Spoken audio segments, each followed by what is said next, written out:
Our assassin is being briefed about his latest mark, Frederick Drooper, heir to High Castle, and he notices that Ripley seems to have a personal interest in his demise.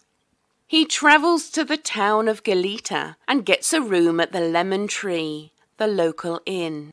That evening, feeling a bit nostalgic, he reveals a little of his past to Sophie and alludes to why he has taken up the mantle of assassin. In the small hours of the night, our assassin sneaks over to the estate and scouts it out, getting the lay of the property.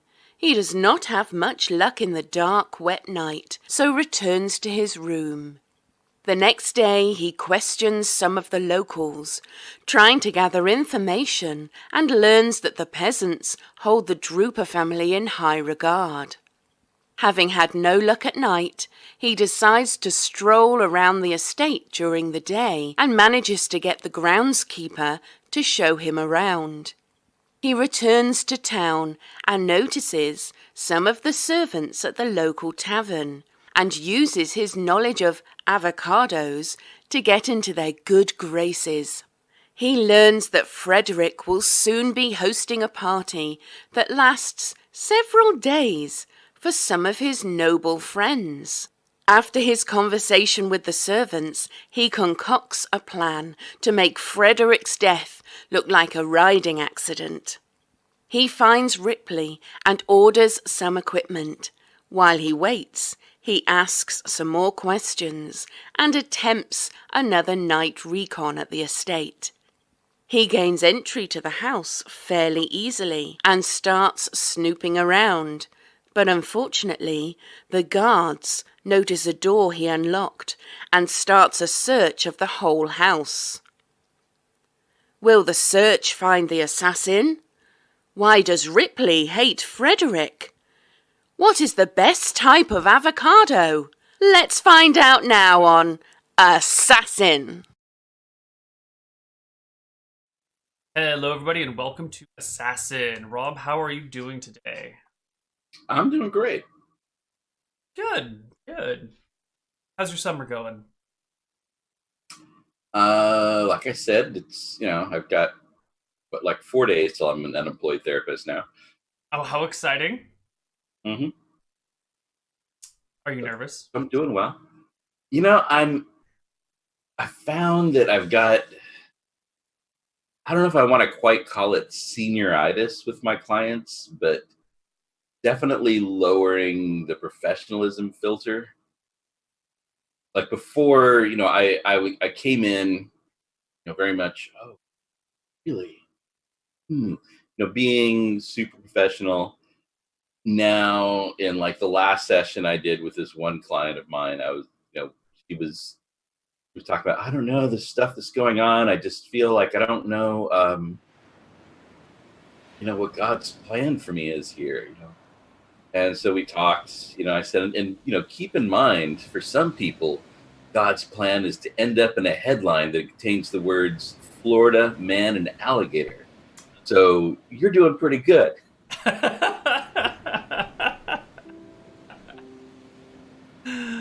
Wow. That's a way I've never thought about things before, and it's certainly going to change the way I think about things in the future.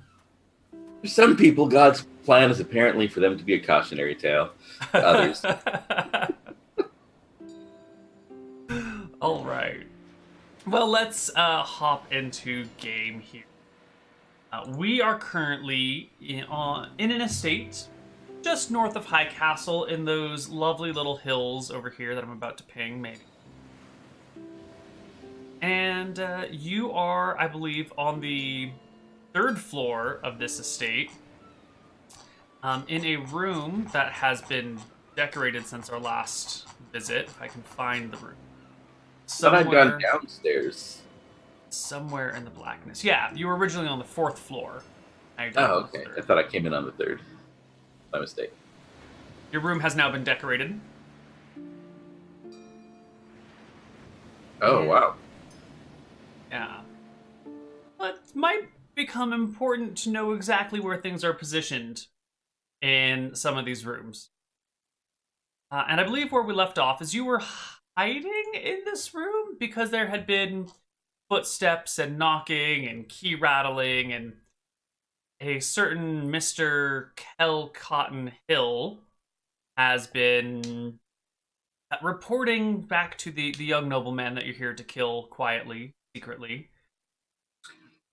Because a door has been found open on the 4th floor, leading outside.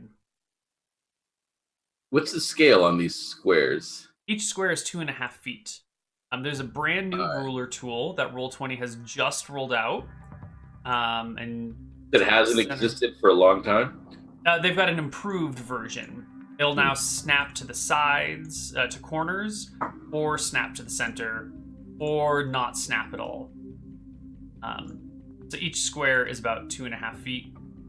To be honest, actually, each square...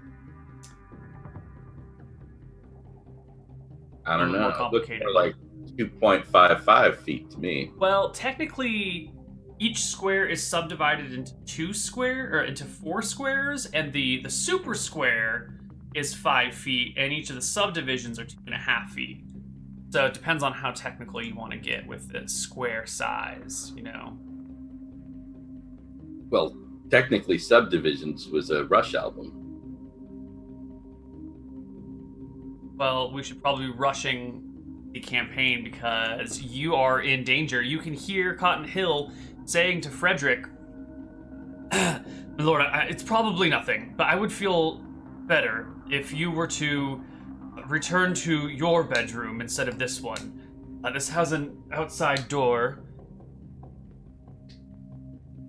You know as well as I do that noblemen, women have been dropping like flies lately. Even the Queen's own cousin, a paladin for the god's sake, has died terribly. It's probably nothing, but please, just... Oh dear Lord, am I gonna have to sitcom this goddamn thing? Would you just return to your original room, and leave this one to me? And Frederick goes, oh my god, this is... I go under the bed. Will I not get any sleep tonight then? Cotton Hill says, Lord, your father would never forgive me if you died under my watch. And there's all right. Then you kind of lose the sound of their voices. You say you crawl under the bed? Yes. Okay. A few moments... God, it's gonna be like a bad sitcom where I'm stuck under the bed the whole night. A few moments later, Frederick comes on into your room, his room.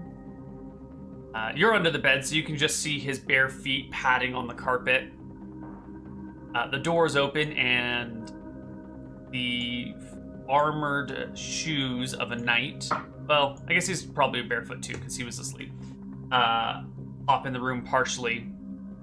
There's some more soft words spoken, which you can hear, but it's just about security, and Frederick is saying, this is ridiculous. Who would want to kill me? Well, Cotton Hill says, you're the only heir to High Castle. It's fine, my lord. Please. At least one person in this room. Possibly 2. And then the knight leaves. You do hear him mention something about switching rooms and sleeping in the master bedroom. And then Frederick crawls into bed and goes to sleep. Or, starts to go to sleep.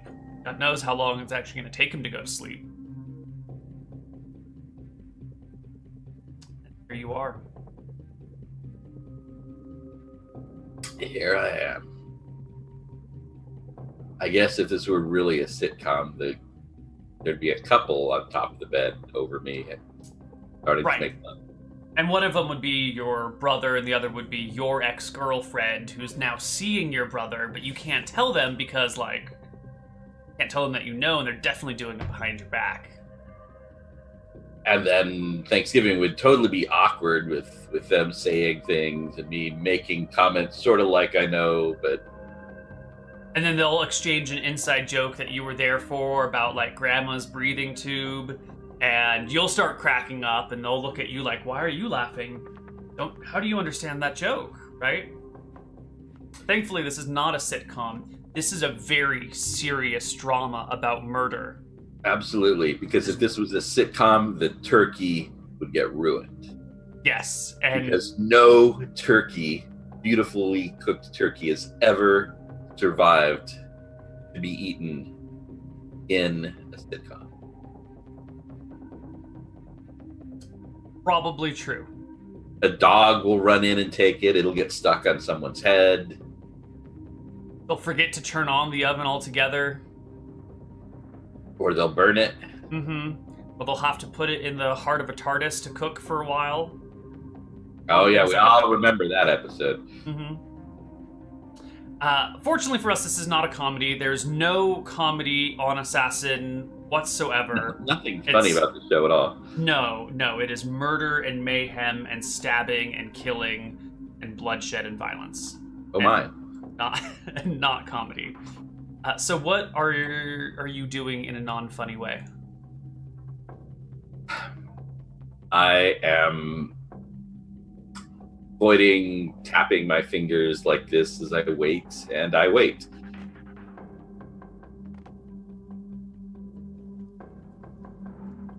How long are you going to wait? Personally, I'm kind of hoping that he mutters again so I can hear what he's muttering about. Alright, so you will wait for him. Maybe hear some mutterings. Yeah, maybe like 4 hours later. It's getting early.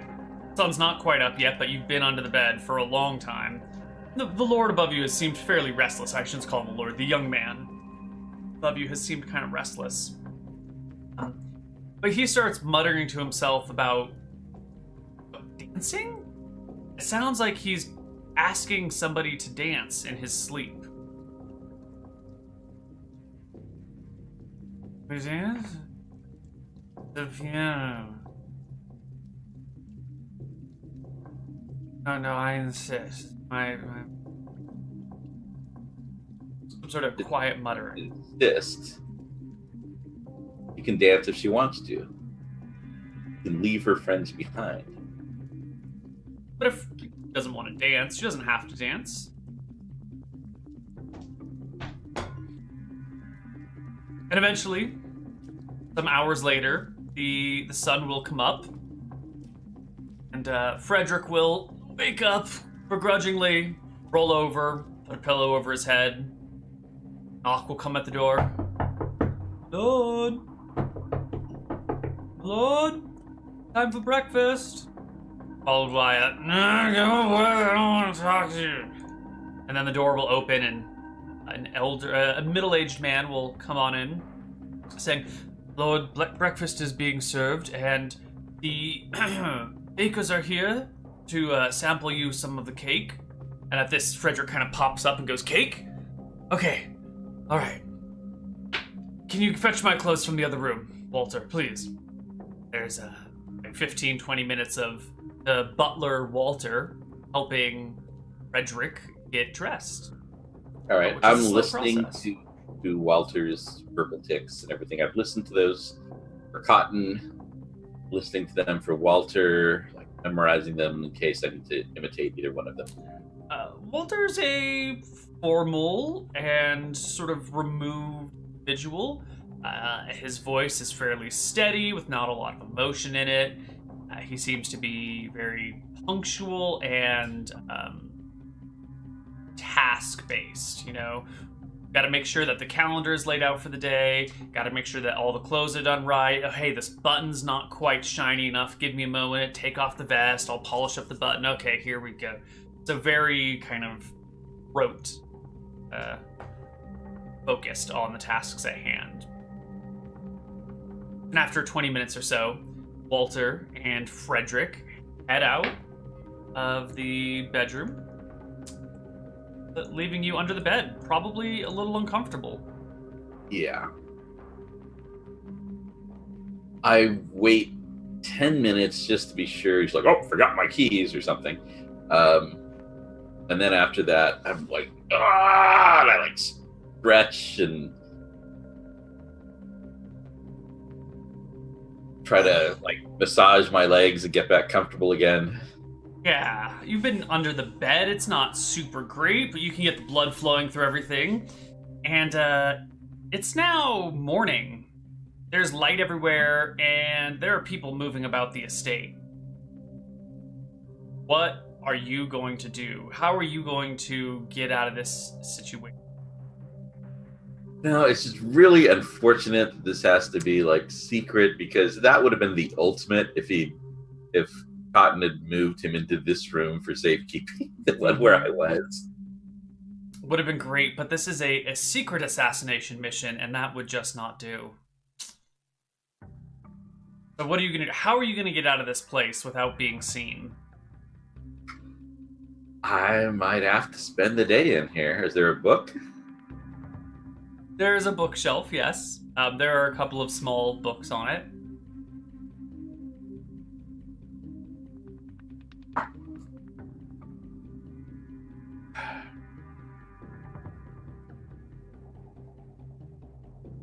Well, that ruined the plan that I had. Ah. Oh no, his Moving plan into was that. ruined. Oh. Well, I told Neal I had a plan that might have been able to finish this off quickly, but he ruined it. I didn't even know what the plan was to ruin it. I just...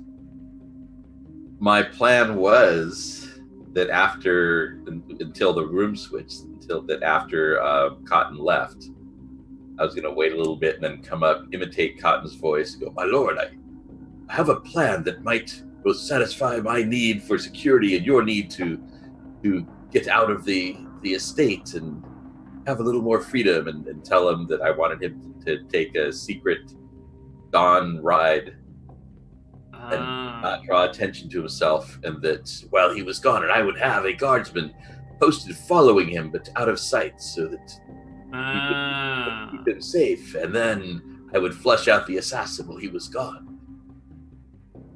Very cool. And then ambush him out on the road. Well, maybe you can employ it later. Now, the plan's not totally ruined. It's just been indefinitely delayed. Well, see, I thought I might have ended up, having this done in 20 minutes. Oh well. So, are you going to spend the whole day in the bedroom, under the bed? Because if so, we got to talk about, bodily functions. And can you spend all night and all day under someone's bed without needing food or water or access to a bathroom? The latter one's the more important here. You hold it, assassin.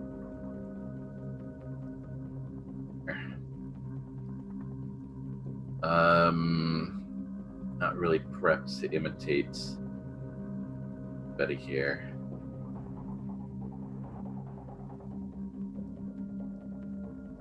I didn't see any. I don't. It might have just been an oversight in whoever designed the mansion, because nobody ever thinks to put the toilet in the dungeon. But I didn't see any bathrooms here, so I'm wondering, do they just have chamber pots in each of the rooms? Yep, it's a chamber pot thing. You can see the chamber pot in this room is tucked over between the chair and that dresser, and it's quite clean. It's not used in the slightest. Looks like Frederick hasn't been living in this room, so it's dry, fresh, and probably be sort of obvious. I mean, maybe Frederick would. Yeah, I was thinking of the one in the other room to see if Cotton had relieved himself, and I could just add to it. Right. And hopefully whoever comes by to clean them later won't be like, Cotton is a known vegan, but this has... The servants are just going through their droppings looking for signs of something unusual. Well, you do have that invisibility potion still, don't you? Yeah, but I kind of wanted to save that in case I needed that for an escape. So that way you can finish the game with all of your potions still intact and never used. Oh, a good yeah. RPG player. Never use your Absolutely. resources. You don't finish the game without a giant stockpile of Phoenix down. You're not playing it right. All the elixirs in the entire game. Never used one because it might be useful in that next boss battle, regardless if I have 30 of them sitting beside me. Alright. I'm gonna listen. Do I hear anything out there? Wondering if they bother to guard this room when they know he's not in it all day. So give me a perception check. Alright. Filling up the old characterino. Getting ready. Roll perception. Ooh, quite nice. So the hallway out here is pretty quiet, but you can hear out the window in the yard the talking of servants. And if you look out the window, you can see some lines have been strung with linens hanging on them, drying out in the warm morning sun. You hear the servants talking about the people that are coming to begin preparing for this party. Alright, I will listen to that for a while. More gossip I can hear. Well, like what Walter said, the baker is coming to sample a few different cakes. The party's in, I kind of lost track of the exact days, but I think it's in like 11 days. And so the baker needs a little bit of time to prep for this, and there needs to be there's a piano man coming today to tune the piano in the estate. And some specialty servants are coming to really buff out the floors in the ballroom, and there are preparations being made of that sort of. Also hear the giddy excitement in the servants outside as they are gossiping about the lords and ladies, or really the sons and daughters of lords and ladies, will be in attendance. The outside, you catch the names of Joan and Margaret. They're two young women arranging stuff outside that, and they're very excited about the arrival of one of the young friends of Frederick Trooper, a dashing young nobleman with the name of Neal. He's just fantastic and lovely, and they can't wait for him to arrive and let him. Okay.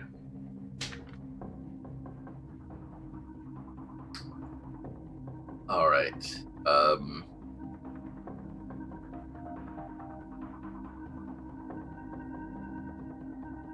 So this piano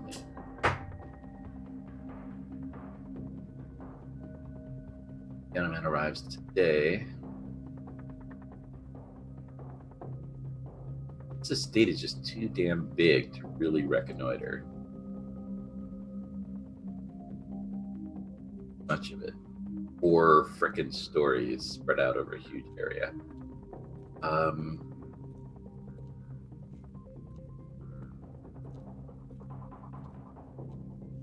Really feel like I need to get him out, right? No range. Too many people around. Maybe just like push him down some stairs. He'll never be like isolated. Always be guards patrolling, etc. And he might survive a push downstairs. You never know. Well, not if I snap his neck and then push him downstairs. Oh, right, of course. My apologies. The pushing down the stairs part comes after he's dead. Right. Got it.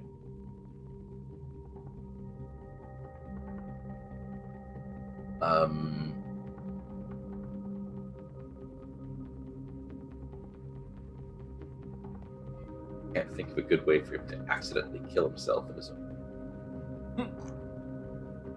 It's very difficult to accidentally kill yourself. He shoved his Han Solo figure up his nose again. I knew he should have taken those old toys out of here before we let him sleep in here again.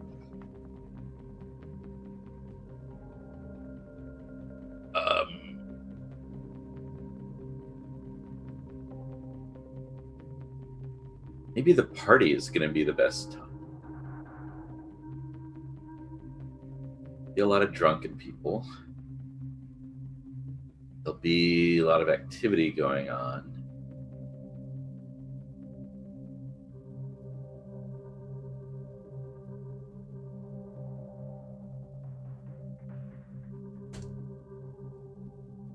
He's drunk, they're more likely to believe that he did something stupid and injured himself.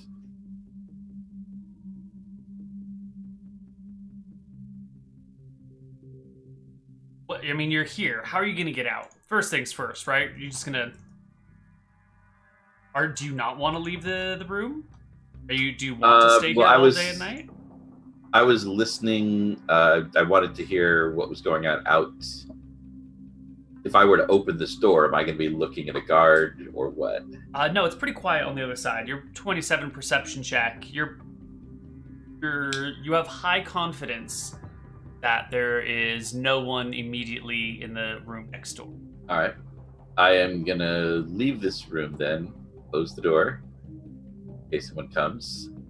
I will go into the main bedroom. Is the door locked? You move out into this hall and head for the main bedroom. Mm-hmm.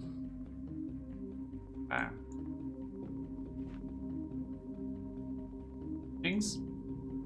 Alright. Down you go. Door is not locked. You can step on in and see this nice, large, comfortable main bedroom. Got a 2-level effect going on here. No shrubberies to help it along, though. But a nice bed on the upper level with some dressers and cabinets and comfy chairs on the lower levels. There's no herring to be found yet. Okay. Yeah. I mean, there's no shrubberies either, so what are you going to do? How could you have herrings without shrubberies? So I am... First, Cotton did spend the night in here. Over to the chamber pot. Has it been used? No, it hasn't been. Oh, goddamn. I'm sorry. I rolled for it. You know what? The servants are still going to check it anyway. And with 2 people having been in here, Cotton will assume it was the heir. The heir will assume Cotton. And who checks up on who's using what facility, right? Yeah. It's unlikely to come up. I'm guessing there's not a chamber pot log somewhere in the servants' security. Probably not. You know, maybe like a 1 in 20 chance of that happening. Oh, there's 5% of people keep... There's always a 5% chance of success, and there's always a 5% chance of failure, regardless of what the odds might actually be. This is D&D after all. So at any moment, there's a 5% chance that a dragon could fly in, pull down my pants, and then go flying off into the sunset. There's a 5% chance that there could be a freak accident, and that could be one of them, yes. I'll need to roll on my table of freak accidents, though. It's alright. Rather large. Well, I will use the chamber pot in here then. Alright. Go for it. It's done.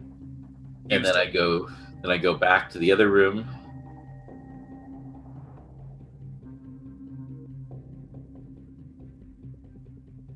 Alright, you head back to the heir's bedroom. Mm-hmm. Here you are. And I guess I shall grab a book and I'm going to spend the night, or spend the day, and then sneak out during the night. I guess the question is, with all the background that we've made for him, does he snore? Frederick? You didn't hear... No, my character. Oh, that's a good question. Do you snore? Well, I guess I would have been told if I snore at some point. I Well, I mean, should know. do you have a significant other who you've spent many nights with and would know your sleeping patterns intimately? Back during the gypsy days. Oh, all right then. So tell me, does the assassin snore? We're gonna say no. He stays pretty active, pretty fit. Gonna cut down on a lot of the sleep apnea. I'm gonna say no. All right.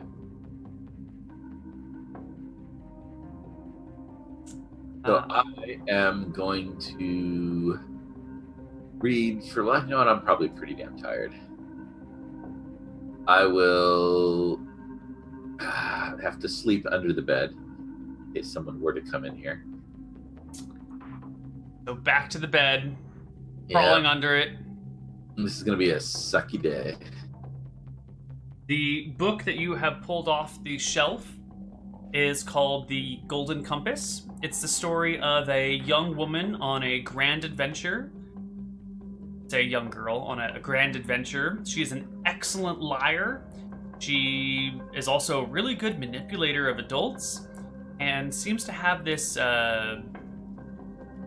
like spiritual essence part of her that exists outside of her body that she can communicate with.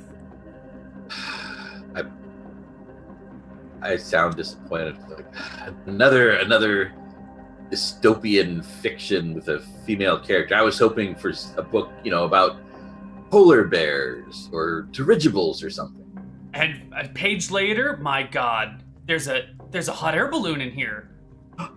Oh, manned by a Texan? You don't know what a Texan is, but he's in the hot air balloon, or he's hauling this hot air balloon across the frozen northern wastes. Oh, a Texan. Is that like from one of the infernal realms? Perhaps he's a demon? If only this book would have demons, that would surely make it more interesting. Perhaps, yeah. But you find yourself yawning and falling asleep before you can get to the part about the giant armored polar bears. Yeah, that was the part that got me. It was like, okay, so polar bears, basically nature's ultimate land killing machine. But this time with armor, and they can talk, and they can't be tricked or lied to. Yeah. Yeah, just someone said, no, polar bears aren't terrifying enough. Yep. Anywho, you while away the day under the bed. Yeah, hiding. so I put the book back because I don't think that this guy is a big reader, so I'm going to replace the book. It's also it's like a young kid's book, Sure, it might be wonderful and entertaining for adults to read, but the designated audience is children, and this is his childhood room, so probably hasn't picked it up in a decade. All right, so I sleep under the bed. I guess I don't continue reading the book because I feel like that it probably starts out with all these great special effects, but then they really big name actors and whatever play they based on this, but then they probably never made the sequels. It'd be unfortunate. I hear the sequels are great. I hear they take you into other worlds. Yeah, if only they'd made the plays out of those. Oh well. You sleep and wake up sometime later in that day and wait and wait. What do you do to while away the time while you're waiting and not reading? But once I'm back awake, I will read. Go read again. Okay. So you've got the book and you can hang out under the stairs and read. Where did you learn to read, Mr. Peasant?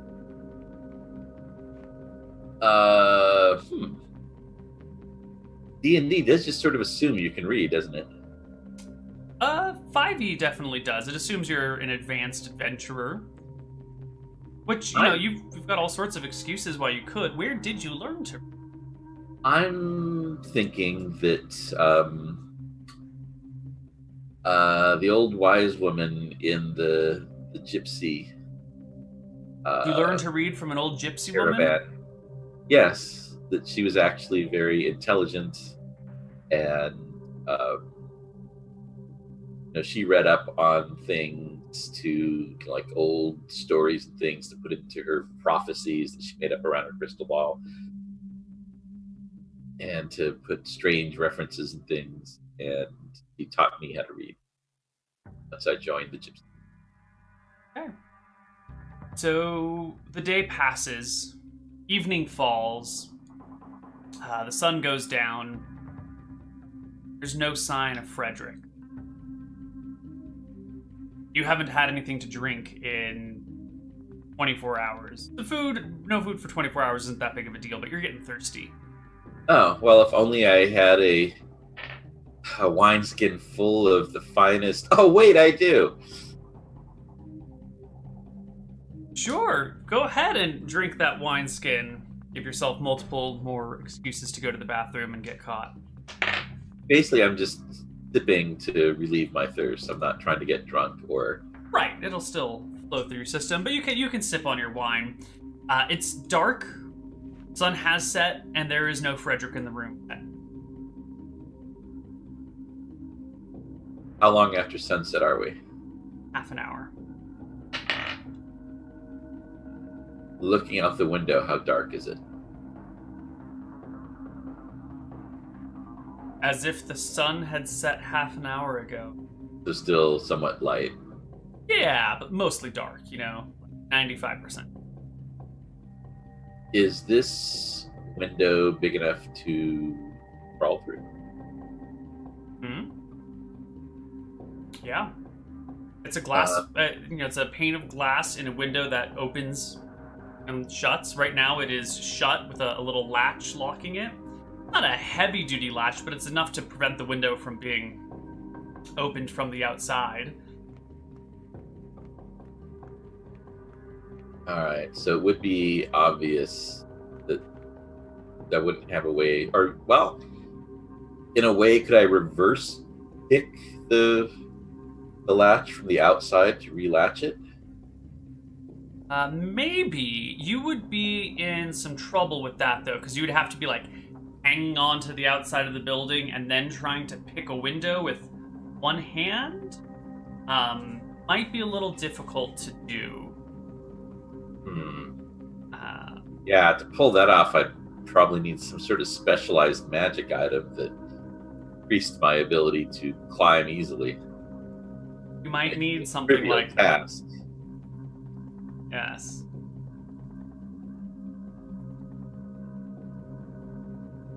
Was that what you want to try then?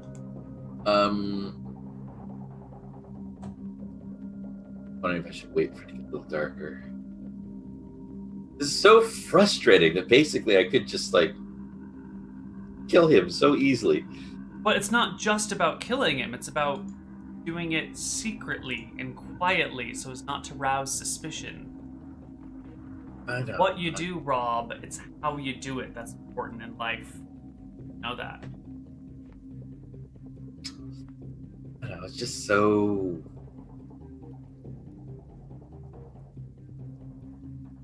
Yeah, he was right there. All right. So I guess I'm gonna wait another half hour for it to get even darker. And I'm going to open the window, take a look around. I'm going to spend a little bit of time watching if there are guard patrols. I'm going to get a timing if there are. You do hear some guards walking around, or what sounds like guards. There's a jingling of chain. Come and sort of go. Kind of quiet. Maybe not a half hour later, the door opens and in walks Frederick. Giving a bit of a yawn. That's fun. And moving on into the room. Well, hang on. You didn't give me a chance. You just Oh. went over half an hour here. So I was just trying to get a sense of, was there like a minute, a couple minutes between each patrol? Did they see, watching them, did they seem to be very purposeful? Like, this is my patrol route? Were they just sort of like, wandering around, being a guard, aimlessly? So how long would you need to listen to determine? I was gonna watch. Watch The the outside? window. Watch the inside? Outside. Watch out the window. I was trying to watch the patrols out the window. You actually don't see any guards patrolling the outside after the sun goes down. Oh. All right. It's... Well, that was what I was worried of. No, I thought you said there were like No. On the inside, the inner hallways, you hear the jingling of guards' armor and stuff. But on the outside, it's no foot soldiers during the day or during the night. Okay. Well, that makes it easier. I'm going to climb out the window then, and I'm going to try to reverse pick the latch back on. I'm going to, as I'm closing the window, I'm going to sort of, have the... In fact, what I'll even do is get like a thread, a little loop of thread, loop it around the latch. As I pull the window shut, I've got the thread sort of holding the latch up. And as I push the window closed, then I can pull and break the loop of thread so that this is just a loop, a loose loop. Both the ends will come out. There won't be a telltale loop of thread hanging around it. And the latch should fall into place. Fantastic. See if it does. Why don't you give me a lock-picking check, or a thieves' tools check, and a climbing check. Now, your gloves of swimming and climbing will give you advantage, but I'm going to also want disadvantage, or I want to cancel that advantage because of the awkwardness of like trying to pick a lock at the same time. All right. That thieves' tools roll is not super good though. All right. Did it? Well, I thought I had a pretty good idea there. Did it? That enough just for a latch to fall into place, or do I need to jiggle it a little? Is a natural 1. Give me your climbing check. Let's take them together. All right. So you're letting me use acrobatics, or just have to be athletics? Acrobatics will work for this, but no advantage on it because it's canceled out. Okay. 16. All right. So you can definitely hold yourself in position to do this. I think your plan is working. You've got the thread, you're pulling it, you're lowering the window, and something happens, and your grip slips, and the window comes and just like slams shut, which, forces the lock closed and successfully locks the window, but it's kind of like a whap as it does so. And here you are on the 3rd floor, which in this situation is actually 30 feet up because the ground floor is quite tall. On the side of the building, 30 feet above. I think there's a shrubbery right outside of you, like right below where you're standing. Is there a heron? It's too dark to see if there's any herring. But yeah, you're right here. So there's definitely... I'd be a fool not to anticipate herring where there's a shrubbery. Anyway, you're on the side of the building. All right. I'm going to have to hope that, given that this is a giant mansion full of tons and tons of people going about their business, that one window being closed loudly isn't that hard to have happen. I imagine there's lots of noises. Yeah, there's probably lots of noises. Don't be concerned about it. There's nothing I can do about it right now. I can't turn back time. What do you do? I am going to try to stealthily make my way out towards the shrubbery. You come down the step, down the building, hopefully unspotted, seemingly unspotted. It's a very nice stealth roll. Stealth, yes. I'm the wind. And where do you go? I am going to move along the shrubbery. I feel like that might be the most shadowed place. I'm gonna bring you to a ground floor. Yep. All right, so you're here. Yeah, and so basically, I'm going to follow the shrubbery, um, headed back to my entrance point, but looking for any other ones. I mean, if there's another one before I get to my entrance, then I'll be happy to use that. When you say your entrance, you mean entrance point into the estate or into that building? Into the estate. Remember, I went under the shrub. Right. Okay. You can scurry back to that. You've got a 26 on your stealth roll. No one beats that with their active perception rolls, and you can easily escape the estate. Make your way back to. Before I do, okay, I was gonna say before I go under the shrub, I do like check to make sure there's no, just in case they found it and we're clever and we're trying to lay any sort of trap or any sort of thing. I do check around it before I go through my. Yeah, it's clear. It doesn't look like there's been anything here, and you make your way successfully back to Galita. All right. And I use I try to erase any sort of tracks or any telltale in the dirt that I go under in case someone should examine this. Whew. You're free. Escaped. All right. You know what occurs to me? Didn't go back to your inn last night, and now you're showing up very late at night? Well, no, I've been sick. I might have stayed in my room all day. Remember how sick I've been. Yeah. And I'm sure no one's like keeping track of me. Yeah, you're the only customer in the inn. There's no reason why they would check up on you if you were feeling unwell. Well, I was going to other inns for food, or someplace else for food anyway. So I'm thinking that when all these guests arrive, they're bringing their own servants. And so there'll be a ton of people that no one recognizes.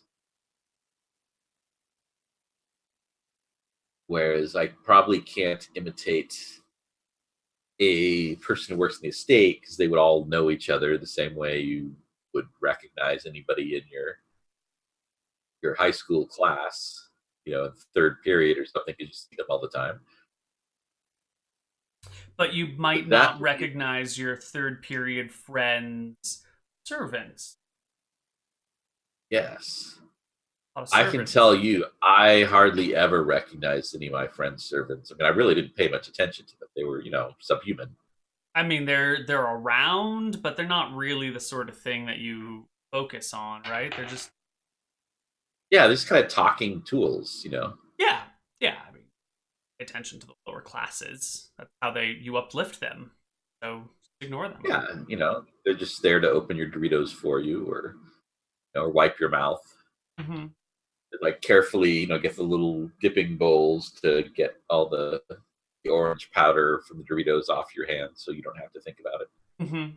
Well, I mean, sometimes it's nice to be able to have it on your fingers so you can lick them off. But if you've got a particularly good servant, you can just lick their fingers. Sure. Yeah, I used to have them like reach into the bag after I finish it off and rub their hands around on the bottom just to get the orange dust. Oh. Yeah. You must have had really good, and mine wouldn't do that for me. Oh, you should have fired them. But, old family friends, been working for the family for generations. 90. I felt bad. Shouldn't have, though. I was young and Yeah, you have to have standards. When it's like that, you fire them out of a catapult. But All right, well, I think this might be a good spot for us to actually take our first break and come back All right. on the other side of the break with a little bit more assassination. See you guys soon. Bye.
For those of you watching right now, do you have any ideas or thoughts on how our assassin might complete his mission today?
Hello, everybody, and welcome back to Assassination.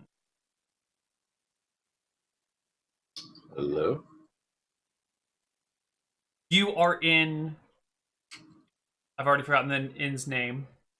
In Galita, small Where's rundown the place. lemon tree? The Lemon Tree, fantastic, run by a lovely couple. Just want to make sure that their customers are fine. You make it back to your inn room. You sneak in through the window, find all your stuff, more or less where it was, and exhausted after a day and a night of barely resting and lying on very uncomfortable floorboards, you pass out in a lovely, much-deserved rest. Yeah. You wake up the next day to the sound of raindrops on your rooftop. Yeah. Yes, this Goleta area tends to get a lot of rainfall. Does it? I'd heard that it was in like its 20th year of a drought. That's what we in the what do you call it?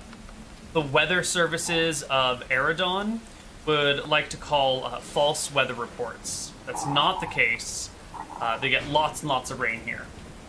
All And right. anyone telling you that there's not enough rain is clearly a spy trying to undermine the authority of the land.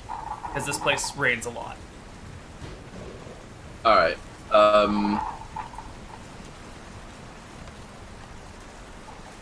I will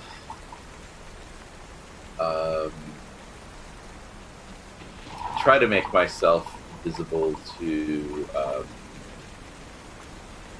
try to run into the inn Gotcha. owner. Yeah. You definitely can run into them. When you pop your head out of your bedroom, you immediately say both look towards you. And the woman puts her hand over her heart and says, "Oh, bless you. We were a little worried you had died." I felt like I was going to a few times. I just been feeling really horrible and sleep, and then not being able to sleep and having to go out for a walk. Just trying to be able to go back to sleep. Well, It's been a rough few days. she comes over towards you and puts a hand on your forehead, feeling it for temperature, and says, "Well, you feel better. You feel cooler. Do you feel better?" Oh, getting there. It's. I can't remember. Am I supposed to starve a cold and feed a fever, or feed a fever and feed a cold? And I couldn't remember which one I was supposed to do. For both of them, you just stay wrapped up with lots of blankets and lots of fluids, and try to intentionally overheat your system. That's the way to do it. Try to intentionally overheat myself. Mm-hmm. That tends to get rid of any illness.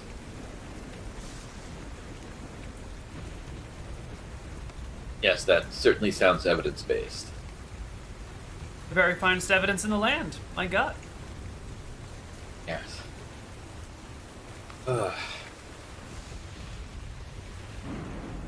This just ended up being a much longer stay than I had imagined.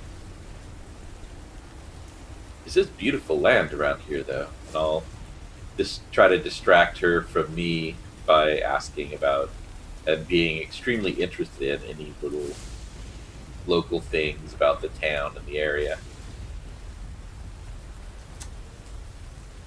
Yeah, they'll chat with you. It's a rainy day. They don't really have much outside work to do. So they'll talk with you about the local issues of the day. All the rain that they have here sometimes causes mudslides, which are problematic for the area. Trails get washed away and have to be reformed, but luckily they've got the good Lord Drooper that really supports the local community and helps them in times of problems. a couple years back, a whole bunch of houses got wiped out on the far east side of Galita.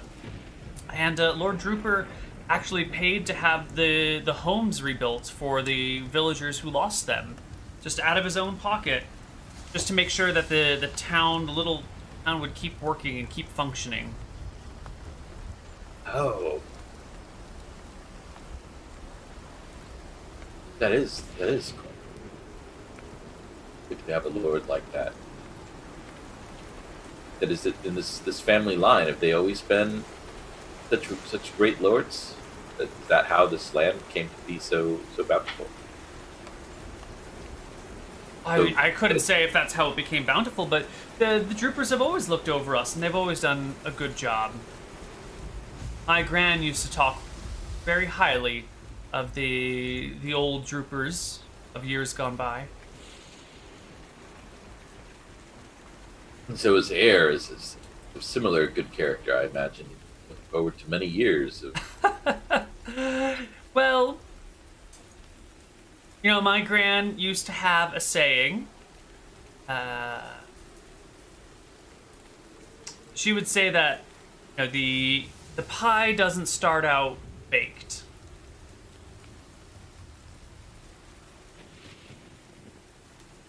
It does. You create, when you're making a pie, you put in all these ingredients, and it starts out a little raw, and you wouldn't want to just eat a raw pie with the extra raw egg in there. You could get salmonella or something, and it needs some time to really cook before it's a delicious and good pie. The young Lord Drooper will one day be a fine leader, I'm sure. Thankfully, he has many, many years to fully bake. That's true. You wouldn't want to eat a pie before it was baked. That would be like eating the uncooked dough of a cookie. Well, that's actually quite delicious, but an unbaked pie is just impossible.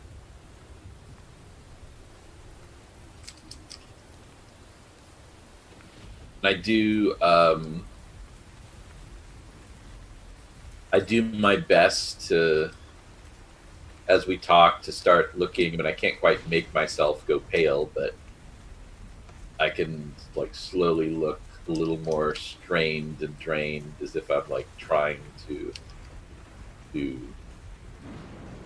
be strong and pay attention, but I'm seem to lose my focus here and there, or get sort of stare glassily at times. Try to give them a sense that, oh no, he's not all the way well. Right. They'll make small talk with you for as long as you want. I'll leave you alone whenever it is that you want. All right, I'll go make another appearance for my meal at the tavern. The Mercury? Yeah. Yes. Okay.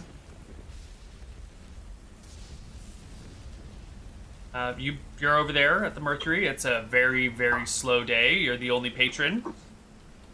A little fire going to make the place cozy on this dark and stormy day. The proprietor is standing behind the bar, staring out wistfully into space, sipping a cocktail of sorts. Okay.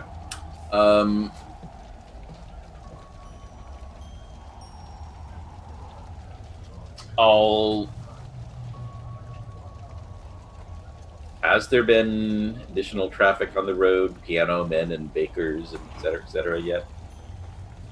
The piano man should have come yesterday to tune the piano, and the baker should have come yesterday to deliver samples.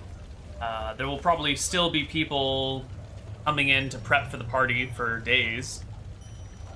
Yeah, I'm wondering if it's gotten to a point where somebody might notice it. In the stream of various people to do things for the party. I mean, what do you mean?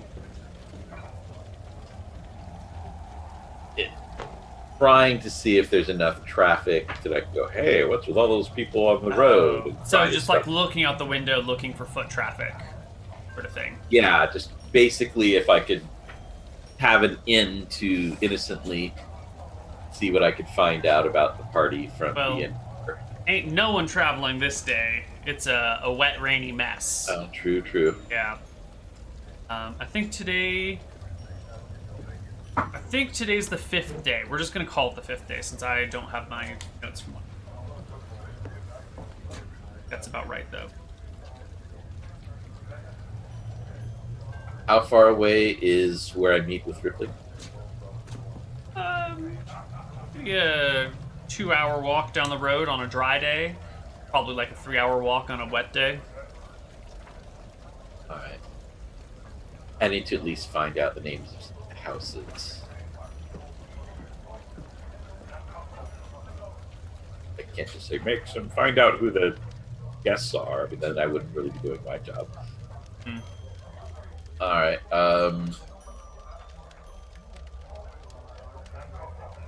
I guess I'll return at dinner when,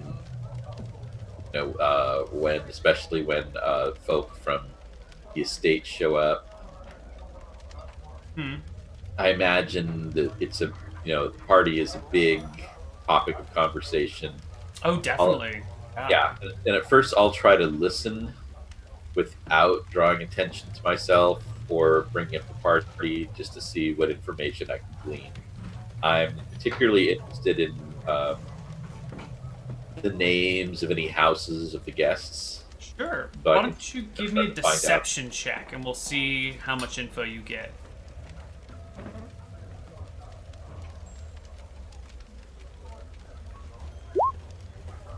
Oh, quite nice. Yeah, you can get all sorts of stuff. So there are many, many guests in attendance. You will get the last names of a few of them.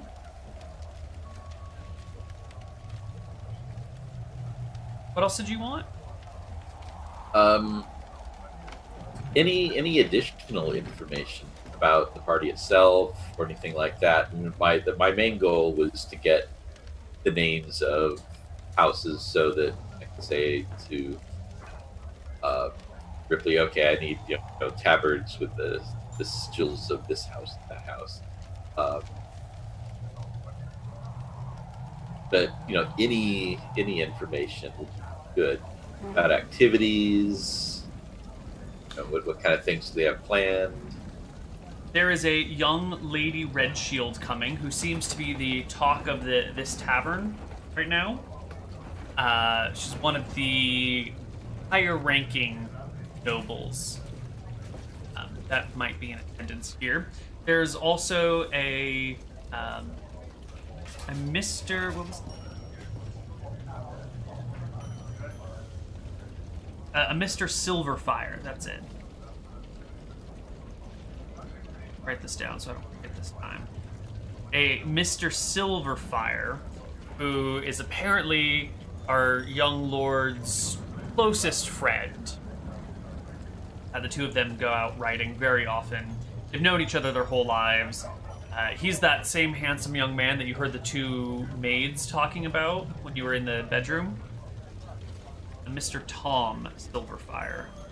I'm sorry, Neal Silverfire. And the Lady Red Shield's name is Chloe. And there is a Darwin Finkelstein that will be here as well. The 3 names that you pick up right now. Okay.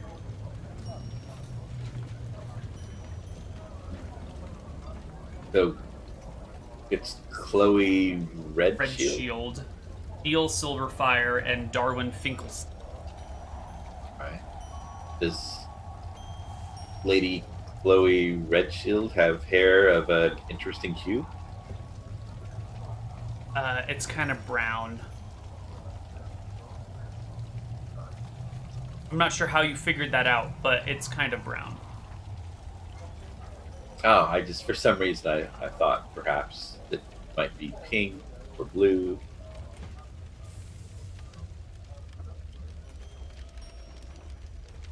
All right. No.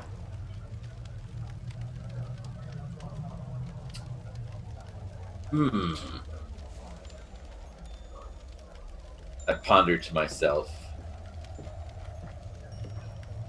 Normally, these self-inserts only happen in grand finale episodes. Perhaps this is to be my last.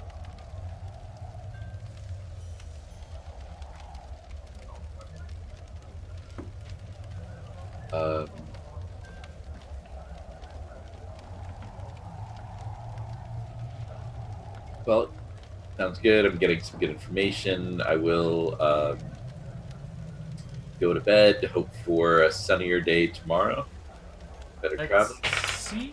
Yep, the storm passes, and it is the 6th day. The party is in 8 days. All right. I'm going to go out looking for Ripley. All right. You can find Ripley at a little roadside inn where you guys often meet, a little roadside tea shop, and you can get whatever you need from her. What do you need? All right. I tell her I would like appropriate servants' tabards for, and I'll tell the 3 houses. Servants' tabards for the Red Shield family, the Silverfire family, and the Finkelstein family. Finkelstein family. Okay. Help me move bounds. And I let her know the idea here that, once the party starts, there'll be plenty of unrecognized faces. She tells you that it's going to take a little while. It'll probably take 5 days to get something like this made in a place that no one will ask any questions, where it can then be transported here surreptitiously. So give her 5 days, and she'll have it good for you. All right. I nod. That's plenty of time. Party. And I guess I shall just...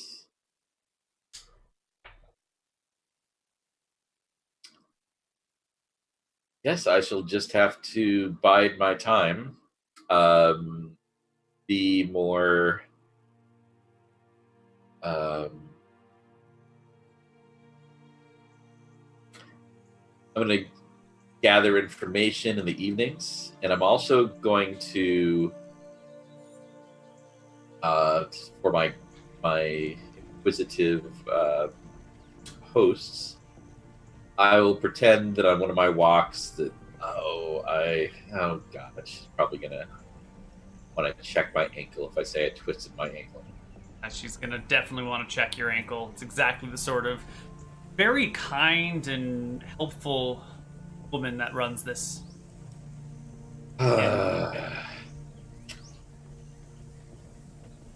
All right,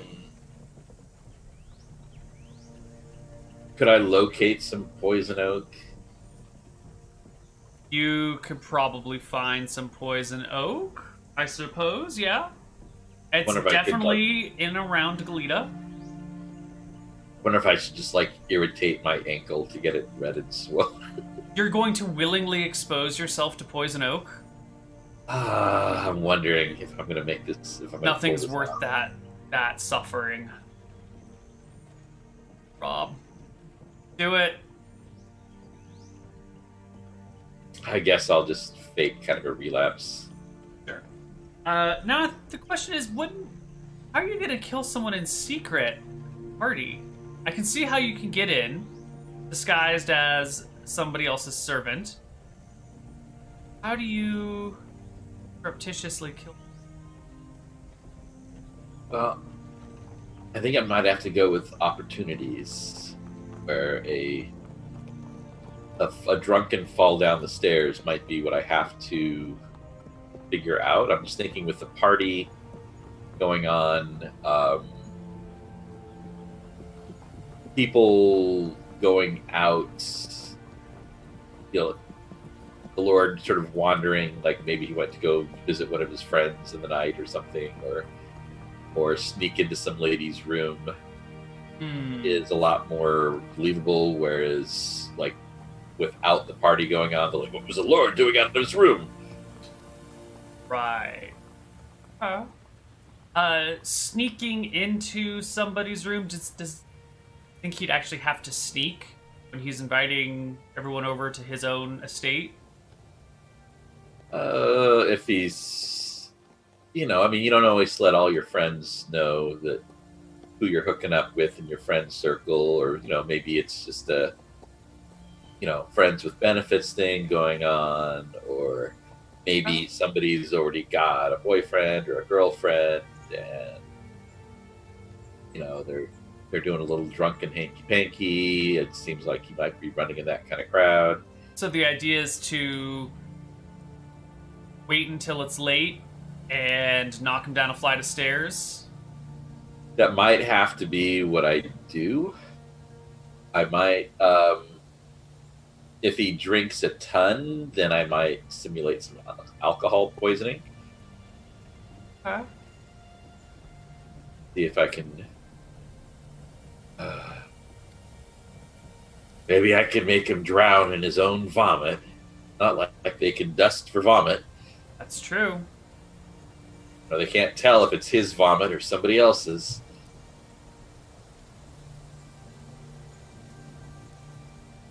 Actually, I might want to get a poison for that. Something that will kill him, and then I can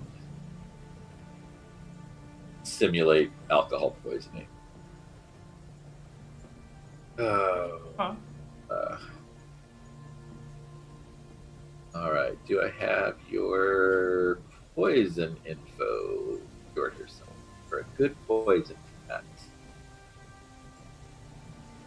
I didn't think I would need to do poison for.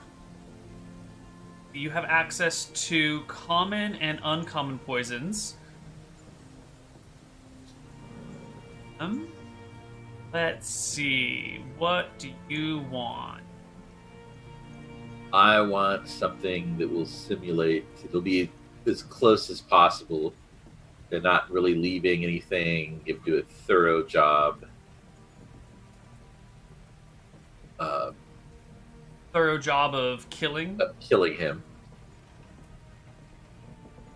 Okay, so you're looking for, let's see, maybe a hemotoxin would cause some serious deadly problems, and you've got access to a pair of those.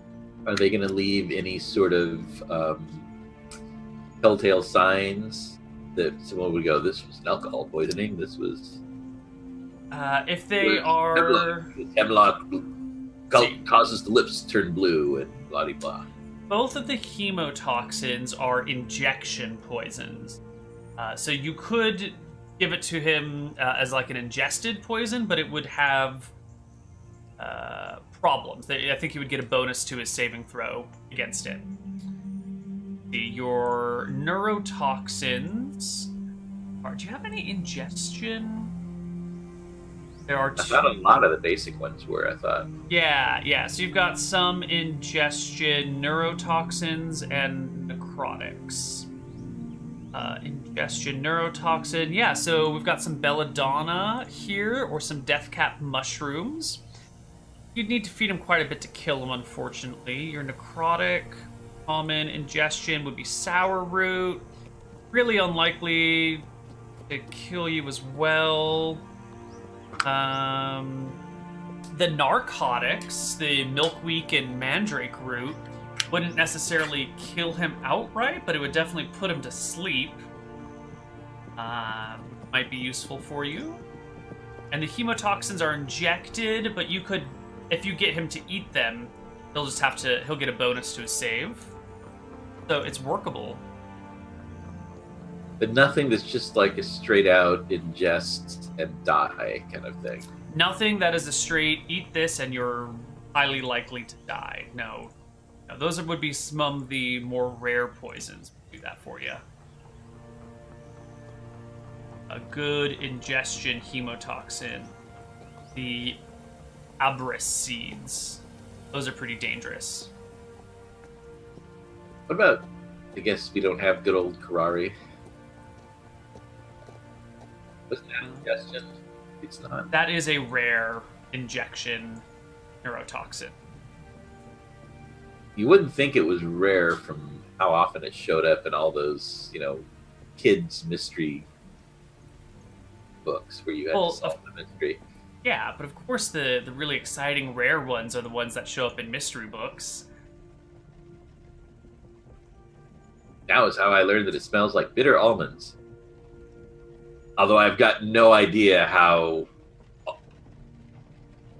bitter almonds smell as opposed to regular ones.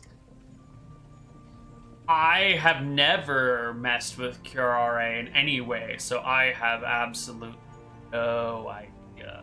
I can provide you no insight on this. All right. Nope. I don't know. Maybe we gotta smother him with a pillow.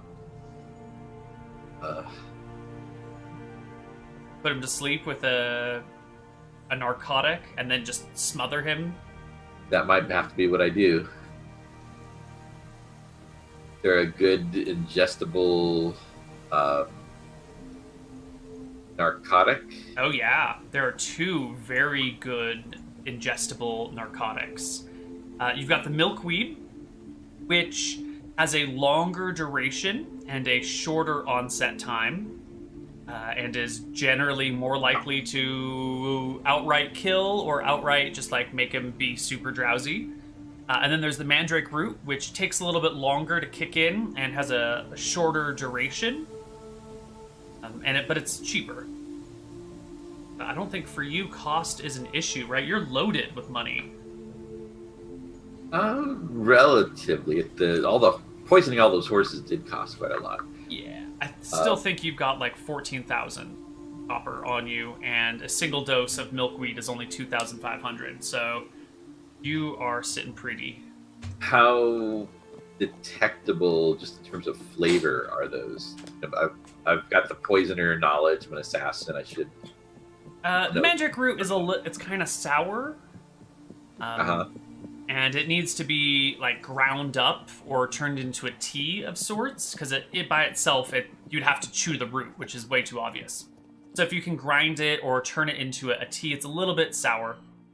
The milkweed is sort of flavorless. It's kind of like a milky, latexy substance, but it is water soluble if you mix it enough. Probably the best way to go. All right, I guess let's double dose milkweed. All right, so you buy 5,000 copper worth of milkweed. That is 2 doses. How are you planning on delivering it to him? I think it'll have to be opportunity. Might have to, whether mix it into his wine or, bring him a tray of snacks or something and dose them. Okay. I'm just thinking a lot of this is going to have to be improvisational. Just have to put myself in a situation and wait to see what happens. That's why I'm trying to find out what the activities of the plan for the party are, how long the party lasts. Is there like, oh yes, and then they're going to play laser tag on the lawn on the second day or whatever. Okay. You have... And they're bringing a pony. So you have 5 days... And a bounce house! God, if only... I'll kill him in the bounce house. You can't kill anyone in a bounce house. It's physically impossible. Murder just can't happen there. It's too fun. You've like 5 days before Ripley shows up with your poisons and your costumes. And in those 5 days, you can discover some information. You've already passed 1 deception check to gather information here. And give me another deception check while you hang about in town. This one to sort of ease over the suspicion that you might, the stranger in town for a while. Pacify the local story. All right, so this is definitely something we have to deal with then. It's been almost a week since you first arrived here in town. You're hanging out at the Mercury one day looking for information when the bartender comes over and says, so fella, what are you doing here? I was running a message up to, let me scroll the map up. Tharnham. Not an urgent message, luckily. I think I must have had something. I think my rations must have been bad. I was coming up the road and I give like a whole story full of, unpleasant details about how I was walking. And then it felt like my stomach was kind of rumbling, but I thought, no, I'll just walk that off. And Uh-huh. then, and I give the whole unpleasant sort of food poisoning-ish story, and talking about being feverish. I don't specifically make it food poisoning because that tends to go away fairly quickly. And how I'd been trying to push through in the rain. Mm-hmm. So I figured, oh, just a little bit of rain, that's not going to hurt me. And that, I got sick, and and I talk about how my grandmother always had a delicate constitution, but I didn't think that would. I mean, I didn't think I would have inherited that, but I don't know. They deception check to try to get him in the story. I try to act like the important details. Like I don't think he's being suspicious of me. Uh-huh. Like, well, sort of like I'm sort of focusing on, like, well, I don't know. Do you think I might have gotten like her bad constitution, and then just sort of like asking details as if I'm trying to decide if I'm like especially susceptible to these. Go, well, there was that one time, when I was a kid, and I had the measles, and it was like out for like 2 weeks. But I mean, that's not too unusual, though, is it? I mean, how long do kids normally get the measles for? And kind of steer it that way, as if that's what I'm more concerned about. I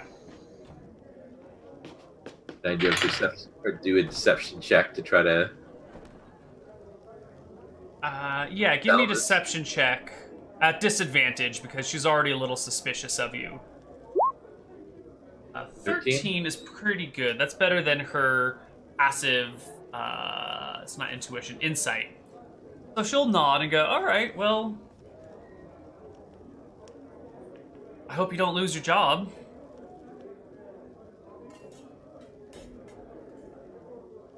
Because I don't think it's gonna be an issue. It's just I'm just delivering. It's mainly personal correspondence.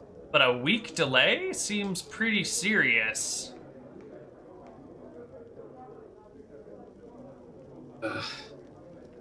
Maybe. I mean, if it was like a business deal or something like that, then I would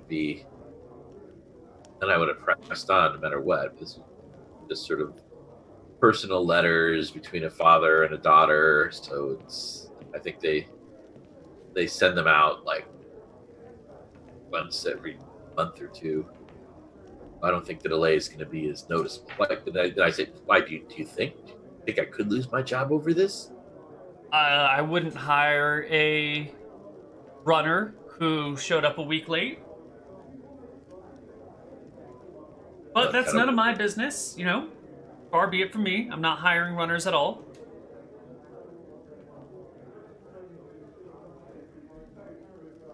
I look kind of nervous. Do you think I should just try to push on? Hey, don't let me tell you how to live your life. He goes back to polishing a glass.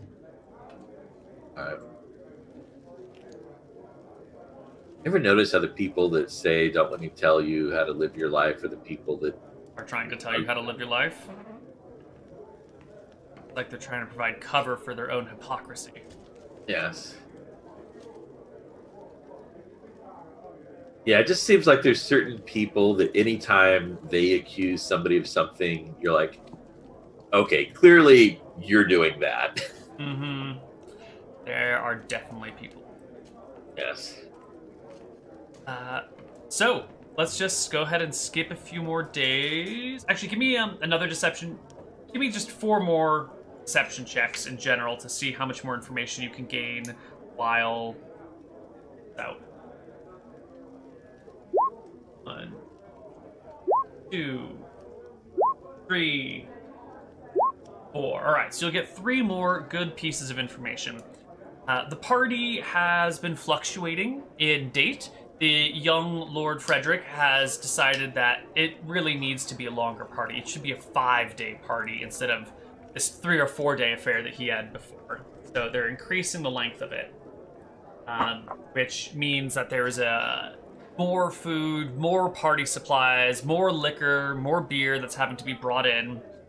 Masquerade ball? Where everybody's in disguise? It is not a masquerade ball where everyone is in disguise. At least not the first 3 days of the party. We haven't heard about the changes to the last 2 days. Let's see, so we've got people attendance, celebration. One of the events of the party is going to be a horse race through the woods. There's a loop that they do on the north side that heads out to the hills and back. It's about a 30-mile loop. The objective is to see who can do it the fastest. There will be servants at the halfway mark with refreshments. So, you can race your horse halfway, stop and have a pint, and then race your horse back. That's an interesting one. That could fit with my original plan. What day is that? That is day 3. Part of the activity, day 3. You've heard that there's going to be a lot of dancing in the evenings. They've got a ballroom on the 2nd floor of the estate, which is going to be filled up. Well, I shouldn't say. There's going to be an orchestra that comes, a 4-piece. I guess that's not an orchestra, but a 4-piece string quartet. That's the word. String quartet.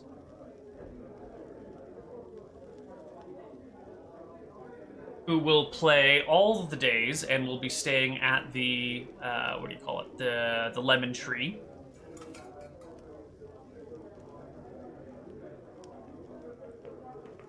You don't play any instruments, do you? I don't think I do. They'll be staying at the Lemon Tree. They'll be playing the whole time. It's going to be a large shipment of ice brought up from High Castle, created by the wizards there, that will supply the party with cool drinks for the whole time. I did actually take a proficiency in performance. Perhaps you know an instrument then?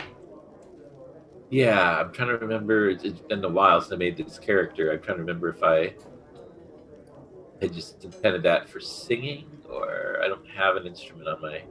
Yeah, we didn't get you a specific instrument, so maybe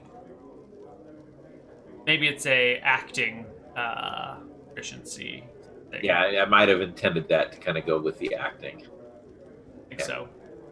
Okay. Character went through a few different evolutions as I came up with good ideas, and then I was told that those were now on the banned list. Yep. Horse races, string quartet, ice shipment, 5-day party. You also hear that there are really not enough rooms at the estate for all of the servants and all of the attendees to stay. So after the servants are done attending their lords and ladies, they'll come and stay in the town here, out in Galita. Of course, there's not enough room here in Galita because it's really the only one inn. So various families are going to be putting up servants, temporarily for the week. Which, there are mixed feelings about quartering servants in people's houses.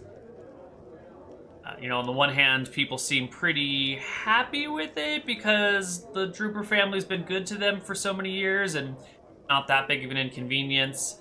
And on the other hand, it's like, really? You're gonna make I have to put up some random servant that I don't even know I only have the one bed in my house. What are we supposed to do? This is a nightmare.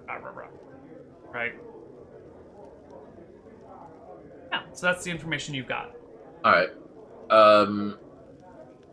How many rooms are there in the Lemon Tree? There's one private room and one public room. or large room.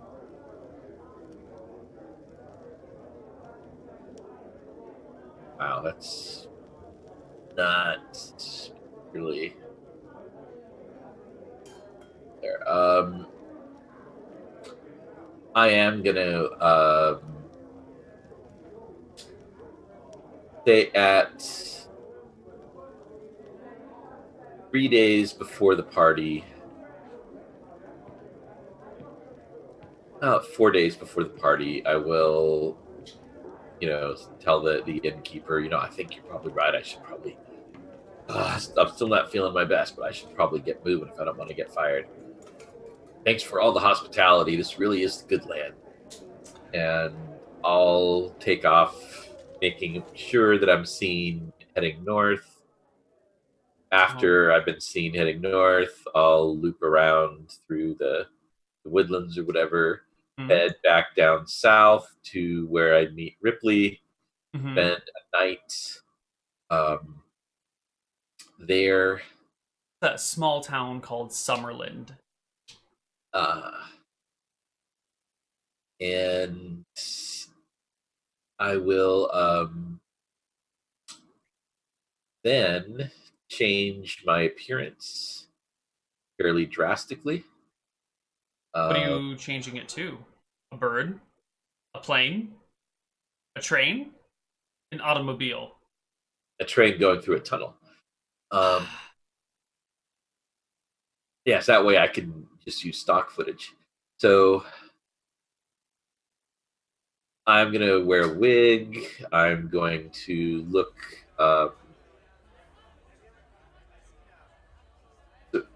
wear traveling clothes, but look sort of official, and try to look like a not quite a courtesan, but maybe a fairly professional servant, and having sort of a dignified air about my way. And I will head back to the lemon tree. So you'll head back the same day, but dressed as a different servant. No, I spent the night. Right. Sorry. You'll head back the next day, dressed as a different servant. Yes, dressed entirely differently. I don't have a tabard or anything, but I'm wearing traveling clothes, but looking sort of leather gloves on, and a little bit of as if I'm maybe a servant to a wealthy lord or something. As if I have a bit of authority just if I feel I have a bit of authority speaking for my lord. All right. You arrive back at the lemon tree. This will be, you said you left 4 days before the party, so this is 3 days before the party that you arrive at the lemon tree. This is the same day that Ripley can deliver your poisons and your costumes to you. Right. Your total worldly funds are now down at 8,500 copper. All right. I'll actually take the whole bundle of my tabards and everything with me, and I will arrive in Galita. I'm looking about. We went to the lemon tree. Is this the only inn in town? Why, yes, sir, it is.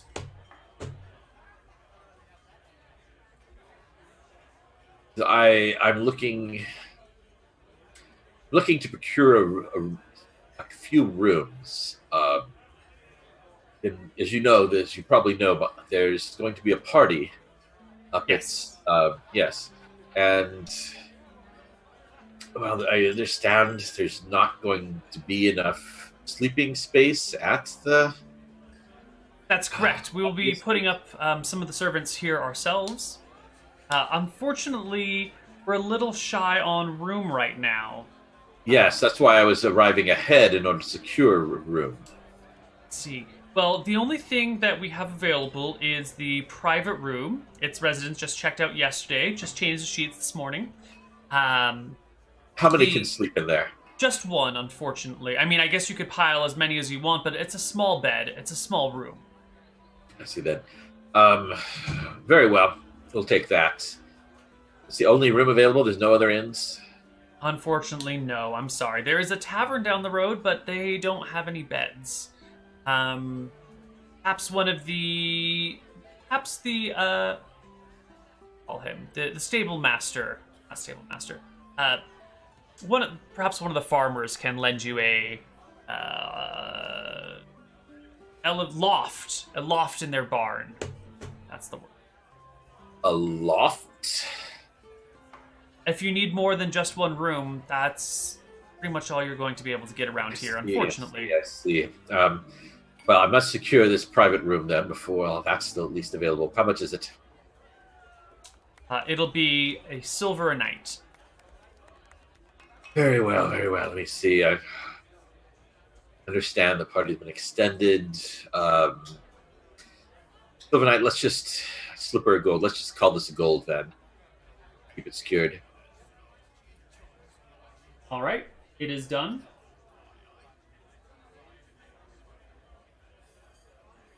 Very good then. We'll have to see once the party is in progress who ends up there, but it's good to know that I've got it secured at least. Thank you very much. Okay. I'll show you to your room, and that'll be that. I suppose we could fit two on this bed if they get cozy. Okay. All right, very well then. 3 days till the party. Yeah, and I'll head back down to where Ripley is, Summerland. Mm-hmm. And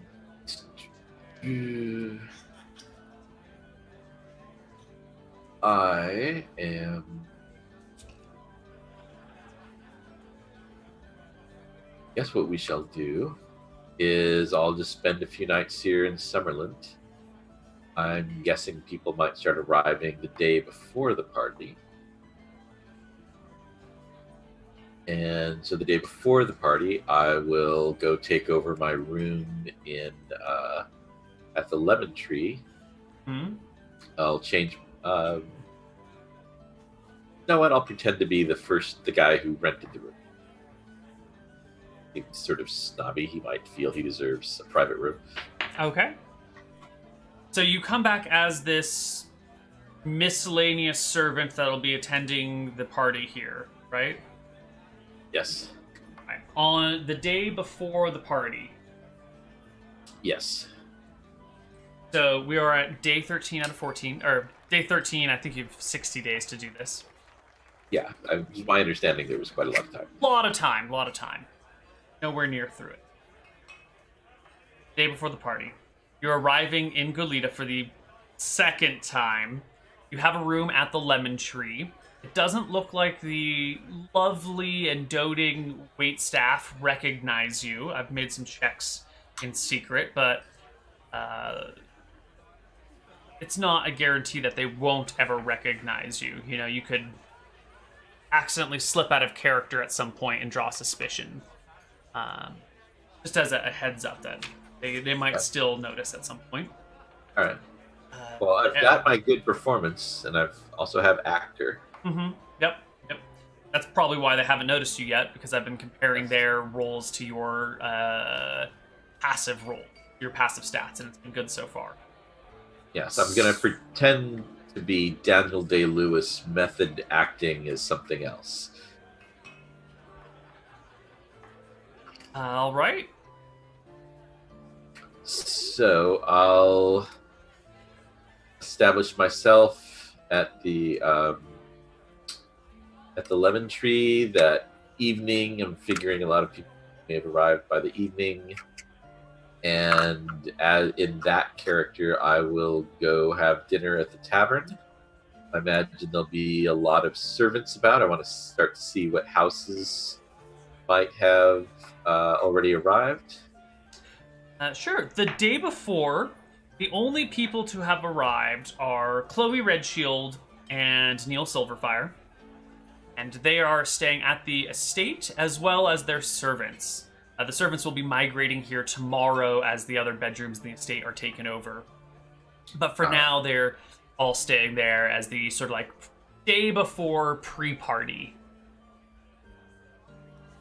the ice shipment has come through, and the driver has actually broken off a big chunk of ice Oh and god, brought they're it in making here ice swan. and brought it here to the Mercury for the people to have. You know, just let's take 1% of the total ice volume and just give it to the people to enjoy cold drinks for the first time in their lives with, or cold drinks outside of winter. All right. So I am going to probably want everyone to have arrived before I try to sneak in. So that there's much more commotion and hubbub and unfamiliar faces. Mm-hmm. So the next day is when everyone is supposed to arrive. I'm just basically going to go out for a walk, absent myself for a while, go to the tavern for dinner, get a better lay of the land, this here. That night again. This is the after, the night that of the first day of the party when everyone has arrived, and pick up gossip. So the first day of the party, you don't go to the estate, right? No. And then you're at the Mercury that night after all the servants have left the party. Yes, so I'm figuring now there'll start to be servants. Mm-hmm. I can start to get a sense of who's there, who's not. I don't want to wear somebody's cabin. It's like, oh, that person didn't come, or they're not showing up until whenever. Right. And I want to have maximum commotion and chaos going on. Absolutely. So that first night, there are only a few servants here in the Mercury, and they are sort of beat. They're talking amongst themselves, kind of loudly-ish, about the effort that it was to get here. You know, like, oh, the dirt road was just a mess. We had so many potholes on the way. I hear it's been raining a lot out here. You know, blah, blah, blah, blah, blah. Kind of going on about their woes and troubles getting here. And then later in the evening, maybe 45 minutes after they've arrived, they start talking about the first day down at the estate. This was the first ball was tonight. Everyone was dressed up in costumes with masks and big dresses and fancy suits. And it was quite a lot of fun. You told me there weren't any planned in the first 3 days. You know, plans changed. It didn't pop up on your radar. You got, I think, 4 out of 5 deception checks. It's all right. They're talking about this first day and how, since everyone was in costume, it was impossible to know who was doing what or how so. And a couple of the servants start, talking about how they changed into their lords or ladies' outfits and participated in the ball for a couple of songs and quickly skirted off without anyone noticing and giggling amongst themselves about how none of the nobles realized that they were servants that they were dancing with. And they seem fairly titillated by that. And then when that conversation dies down and maybe an hour after they arrived, they seem wiped and they call it a night and head out to their various quarters staying. Does it sound like pretty much everybody was there? I mean, it's a 5-day party. I don't hope it's like people arriving 2 days fashionably late. There's no talk of anyone missing. You definitely hear all those same names mentioned again. Okay, so I take note of the people that are staying in the public room at the inn. Mm-hmm. What their tabards are. Tabards of the people staying in the public inn? The string quartet is staying at the public inn. Okay. Yeah. Basically, what I was trying to do is I didn't want to go, say, walking into the estate. I assume basically that in the morning or even just before dawn that a lot of the servants will be like getting up and walking so they'll be ready to serve. And if I was falling in with a group from the inn here and they're like, hey, you're wearing Lady Redshield's tavern and we're Lady Redshield's servants and we don't know who the hell you are. Right. Nice. Yeah, it should be fine, right? Should be fine. Everyone's staying in town. Everyone's in attendance. Feel comfortable that the large swath of servants that'll be walking to the party in the morning will just be, like a herd of children arriving at school at 8 o'clock. Just a big swarm, and you're not going to be able to recognize everybody. Yeah. Well, I just wanted to make sure, like, if Lady Redshield's staff was staying at the inn in the public room, that I wasn't, like, wearing Lady Redshield's, be more likely to run into them. Right. Finkelstein sounds like a less, like maybe the noble that got picked on for some reason. What was his name? Darwin Finkelstein? It was just Darwin Finkelstein.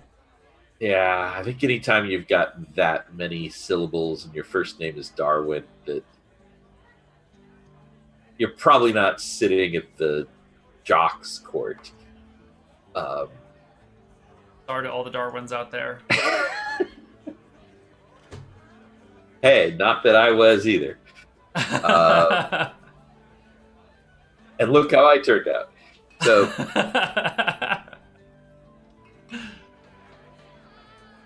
yes, I was afraid of them all. So I'll wear the Finkelstein tabard. And as we go out, I'm assuming pre-dawn, people are going, so they'll be ready when their folks wake up and to draw their baths and whatever. Mm-hmm. So hopefully that'll make it much less recognizable. People, and I'll keep an eye out to make sure that if there are any other Finkelstein servants, that I, make sure I stay away from them so they don't start to go, hey, wait a minute. Right. Okay. So we're going to go to our last break, and when we come back, we are going to see if our assassin can pull this murder off, or if he'll get caught, or if he'll attract attention and screw the pooch on the next mission. So we'll see you out of the break. Bye.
Hello, everybody, and welcome back to Assassin.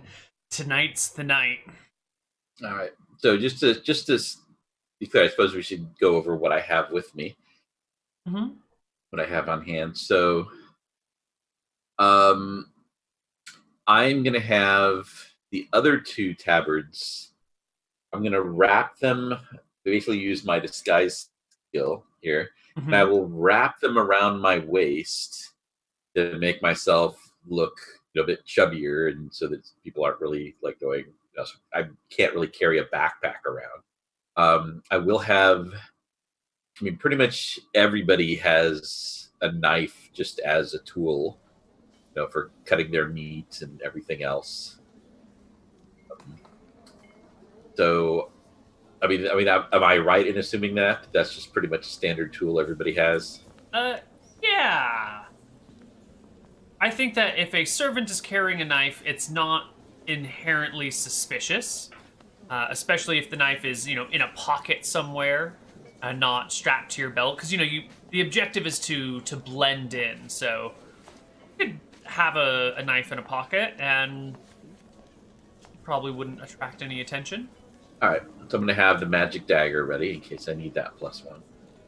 Chame. Remember, the dagger is a stiletto. It's not like a meat-cutting knife. It's a long, pointy blade. Yeah, but unless somebody's searching me and comes upon me. Right. Where are you going to hide it on you? That might become very important. I'm actually going to stash that in my boot. All right. Kiss is in the boot. then yes, we got a booty kiss going on here, and I shall have the poison doses will be. I'm going to put them in a little, some little. I assume they're probably in some sort of little pouch. Yeah. What are they in? They're in a small glass container. Like you might have like an eyedropper of something in the modern world, just minus the eyedropper. It's a very small glass vial with a lid that's just, the lid is just like a little piece of glass that sticks into it, so you can, if you wanted, you can take one drop out at a time, or you could just dump the whole thing out on something. Alright. Oh, I thought it was like a powder? No, it's actually a liquid. It's a creamy liquid. It'll need to be stirred into whatever fluid you pour it in. Otherwise, it won't, readily and quickly dissolve. All right. Is the vial so delicate that I could not also keep that in my boot? Or? You could probably keep it in your boot. It's glass, and it's fairly thick glass. It's actually probably pretty strong. You might actually have a hard time breaking it. All right. Yeah. I'll have that in the other boot, not the same boot as the dagger. Right. I'm just going to say dagger, right boot, poison, left boot, in case, unless there's...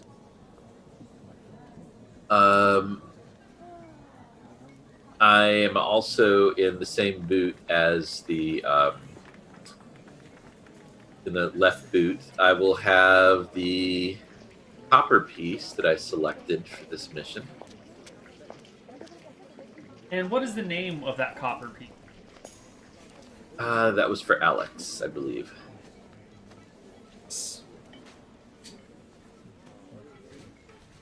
Okay.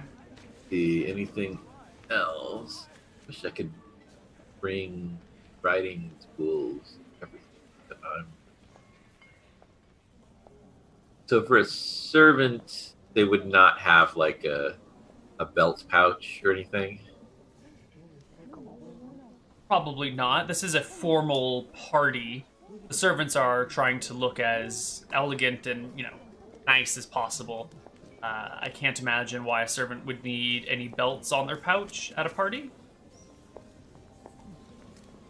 All right. Do the servants wear gloves?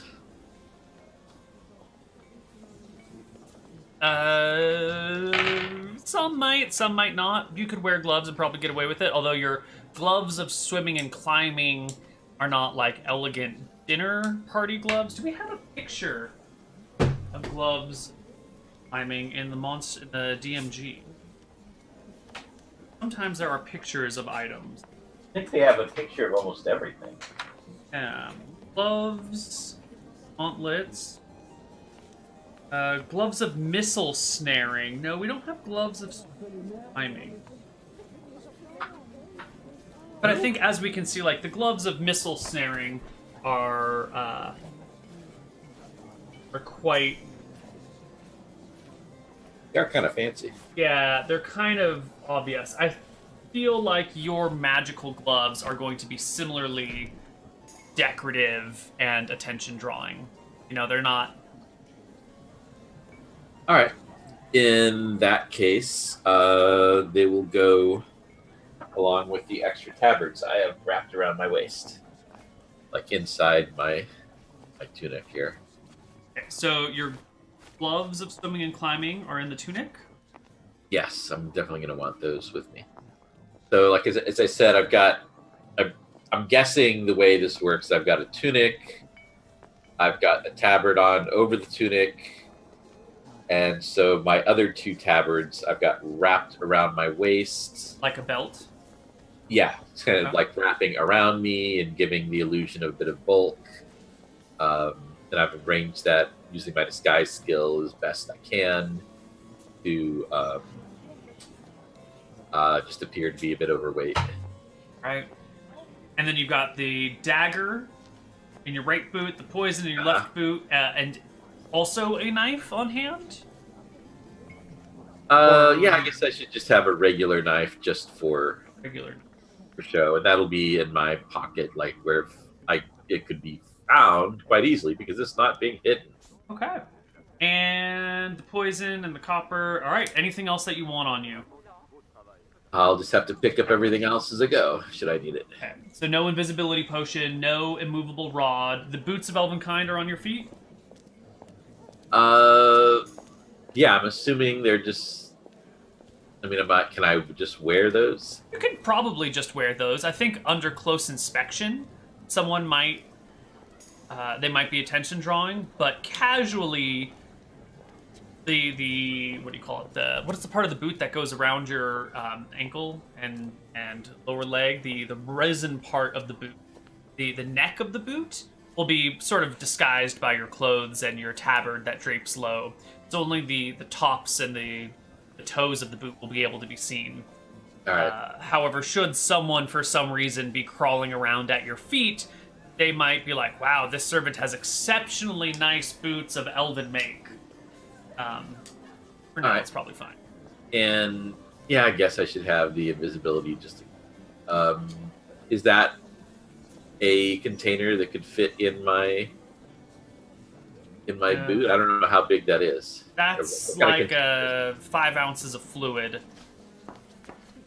in a rounded flask. All right. So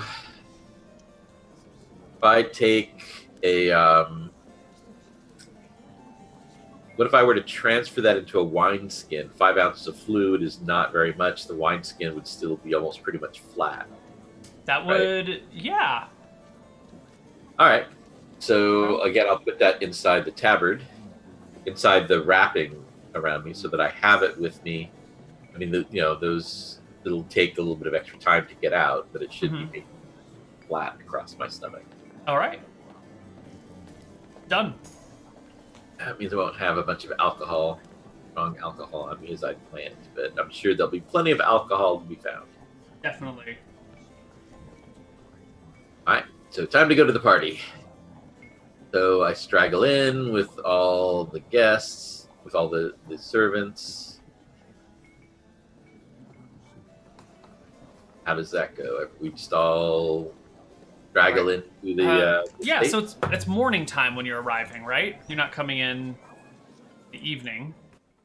No, I'm figuring everybody. I'm assuming that everybody is kind of getting up, or all the servants are sort of stringing in just before dawn so they can start their duties. Absolutely. There's a long procession of scores of servants really walking to the estate. You pop up onto the grounds. They're all coming up along the main promenade. The servants of the estate have already rolled out the very nice carpets that cover the ground. The stairway leading in. Let's just first floor estate here. And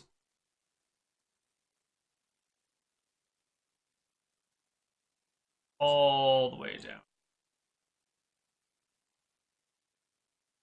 So you are coming in from the bottom of the estate. There's a whole bunch of other servants beside you, making your way up the main promenade here, all the way to the estate.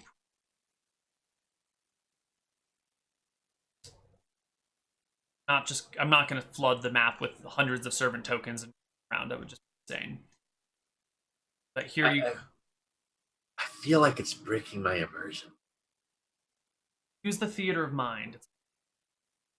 Here you are in the small ballroom on the ground floor.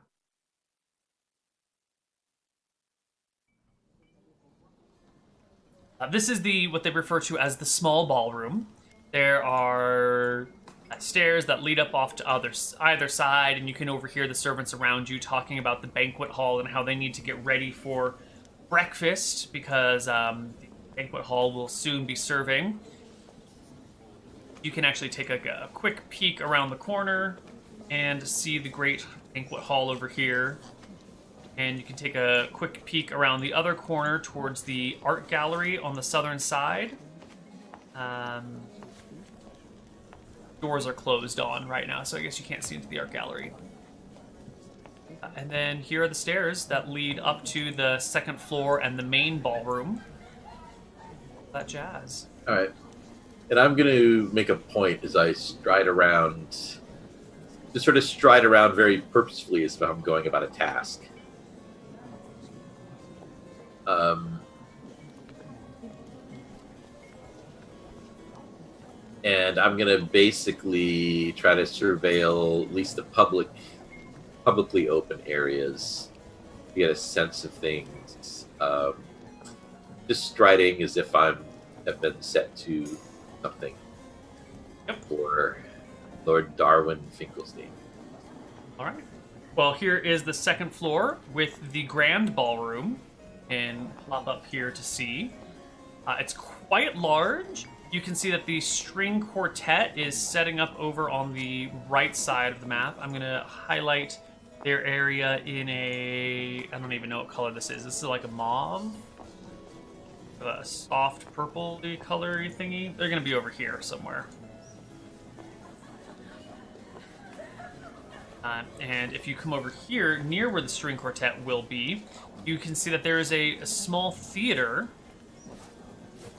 here with chairs set up, a piano up front, and a raised stage area. There are a few actors over here setting up some tools. They're like setting up bowling pins and torches for juggling, and actors and acrobat combination sort of thing. It's a small little theater. So basically, I totally have the skills to pass myself off as one of them. Oh. There are doors that are currently open, that lead out onto the balcony on the second floor. Okay. That just sort of overlooks this way. It's a 20-foot drop from the floor of the balcony. From the railing of the balcony is like a 25-foot drop straight down. So it's a long ways. Drop is for people that don't know how to climb. Yeah. And then over here, you never got to see this area where you were scouting it out ahead of time, but down this area are the baths. There is the small hot bath in this room, and then the larger cool bath is a little down the way over here. Very first room is a cleaning supply room stuff. Baths. As always, the doors are marked with red dashes. All right. Wow. It's occurring to me. I mean, I'm hoping that Finkelstein isn't like a super popular word. I guess maybe I'm projecting because the guy I know named Darwin, or that I met, was just this total name dropper. It was just sort of like, I was in a room with 50 other people and that person, so it's kind of like good friends. I said something and he looked my direction. Made all the more ridiculous by this was at UC Santa Barbara. The names he was trying to drop were like physical sciences Nobel Prize winners. It was like, oh, okay, so you've walked around the campus before. Yeah. Yeah. The only Darwin I've ever known has been pretty cool. Oh, okay. Maybe maybe I'm projecting the kind of pathetic Darwin, and you've got a really cool Darwin in mind. Yeah, I've got a cool Darwin in mind. You've got a pathetic Darwin in mind. The truth is probably somewhere in between the two. Yeah, so I'm just realizing maybe I shouldn't make assumptions about Lord Darwin. Thank you. That's very therapist of you. Very therapeutic of you. That's the way to say that. All right. And then we have the third floor, of course, which you have seen before, though in slightly different settings. On the outside. So there are the stairways that lead down to the second floor are over here, and over here. And there's that stairway right in front of you that leads to the fourth floor. I don't think you've actually been around here. You haven't been on this side of this level. Yeah, this place is just too damn cute. Yeah, it's a big estate. A lot of stuff going on. A lot of hallways. This place is apparently like on a Versailles scale. Yeah, there shouldn't be a door there. But this nice long hallway with corridors on either side. This is where all of the nobles will be staying, at least on the left side of these things. The right side, this is a tea room. This is a room for kitchen maids. The cook sleeps up in here. These are the sorts of introductions you're getting as Walter the butler is showing the servants around in various groups so that everyone knows where everything is, in case they didn't catch it the first day. Alright. Up here are the the guards that will keep us safe during this time. Reside in this room and on the equal room on the other side of the hall. On the far side. Way down there. Over here. That's where they'll be staying as well. We do have a knight on hand. His name is Kel Cotton Hill. He will be overseeing protection duties and will not be in costume at any point. Should any problems arise, do see him or myself. And large guest rooms will be here, and here. You need the kitchen. You can find it back through this corridor and over behind this wall. It's a little difficult to get through, so here and over, find the kitchen. Servant stairs are in the back, of course, so please use the back entrance and the back staircase for all your comings and goings. The fourth floor is mostly servants' quarters. Of course, none of you will be staying there, but if you need it, the library will be up on the fourth floor as well, should one of your lords or ladies need a quiet space to get away. Fourth floor, eastern wing. And that's that. You now have your introduction to the estate that you've already sort of seen, but it's complicated and dark, and so many different doorways that are marked all over the place. It's a whole mess. Alright. What do you I wonder if anyone would go to the library. Seems like the last place they would go to in this, right? I don't know. They're at a party, why would they go to the library? Good party ranges over all the rooms of a household. Alright, I'm gonna go try that out. I'm gonna go up to the library. I mean, this household is huge. Yeah. You head on up to the library. You find your way there. Here you are. We're in the library. Hey, is anybody in here? Yes. There is a pair of people, both gentlemen in this room. They're standing and looking at the bookshelves. One of them gives you a casual glance as you walk in. Neither of them are Finkelsteins. So they, after noticing you, they just go back to their conversation, pulling books off shelves and talking about them. Alright. I'm just gonna, if this is people in here, I'm just gonna sort of look in as if I was looking for someone and then part.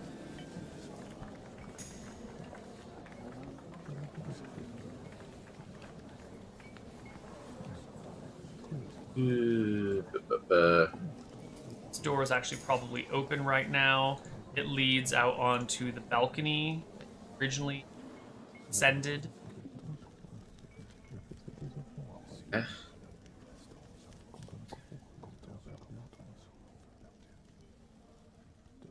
What now, Rob? You're at the party. It's going on. Alright, what's the event plan for today? The event plan for today is... Today's day 2. The horse races are tomorrow. Today is the archery competition being held out back. Followed by just excessive drinking and carrying on and dancing and music. Oh no, he drops the bow and it went off and shot him.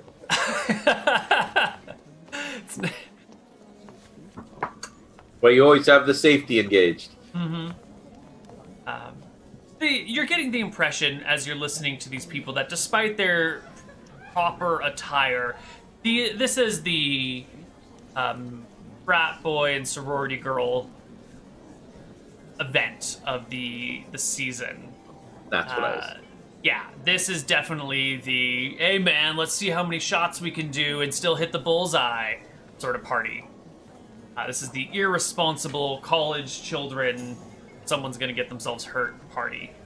You know, the one where someone thinks it's a good idea to skateboard off the roof and into the pool, and it's a great idea until, like, the skateboard hits the rain gutter, and it comes to a dead stop, and the person just falls and face plants on the tile before the pool and breaks their face. That's that sort of party.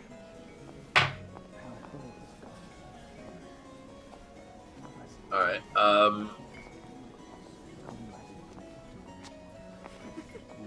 imagining maybe I'll like break his neck, then take him up on the roof and sort of weekend Bernie him, move his arms around and use actor like, hey guys, I can land in that bush if I jump off here. Oh no, he acted like an idiot and publicly had an accident in front of everybody. You know, it's so stupid, it just might work. Right. Alright, so I am going to, I imagine this should be not hard to acquire. Like a platter or a, basically like, look like I'm delivering some alcohol. Absolutely, there are trays of drinks being brought all over the place. The kitchen is over here. Not decorated, though. Out to this hallway. Has the servant staircase down, or back out to the main hallway with downwards faces here. And I am going to so do a lot of walking around, as if I'm delivering this, to cut down on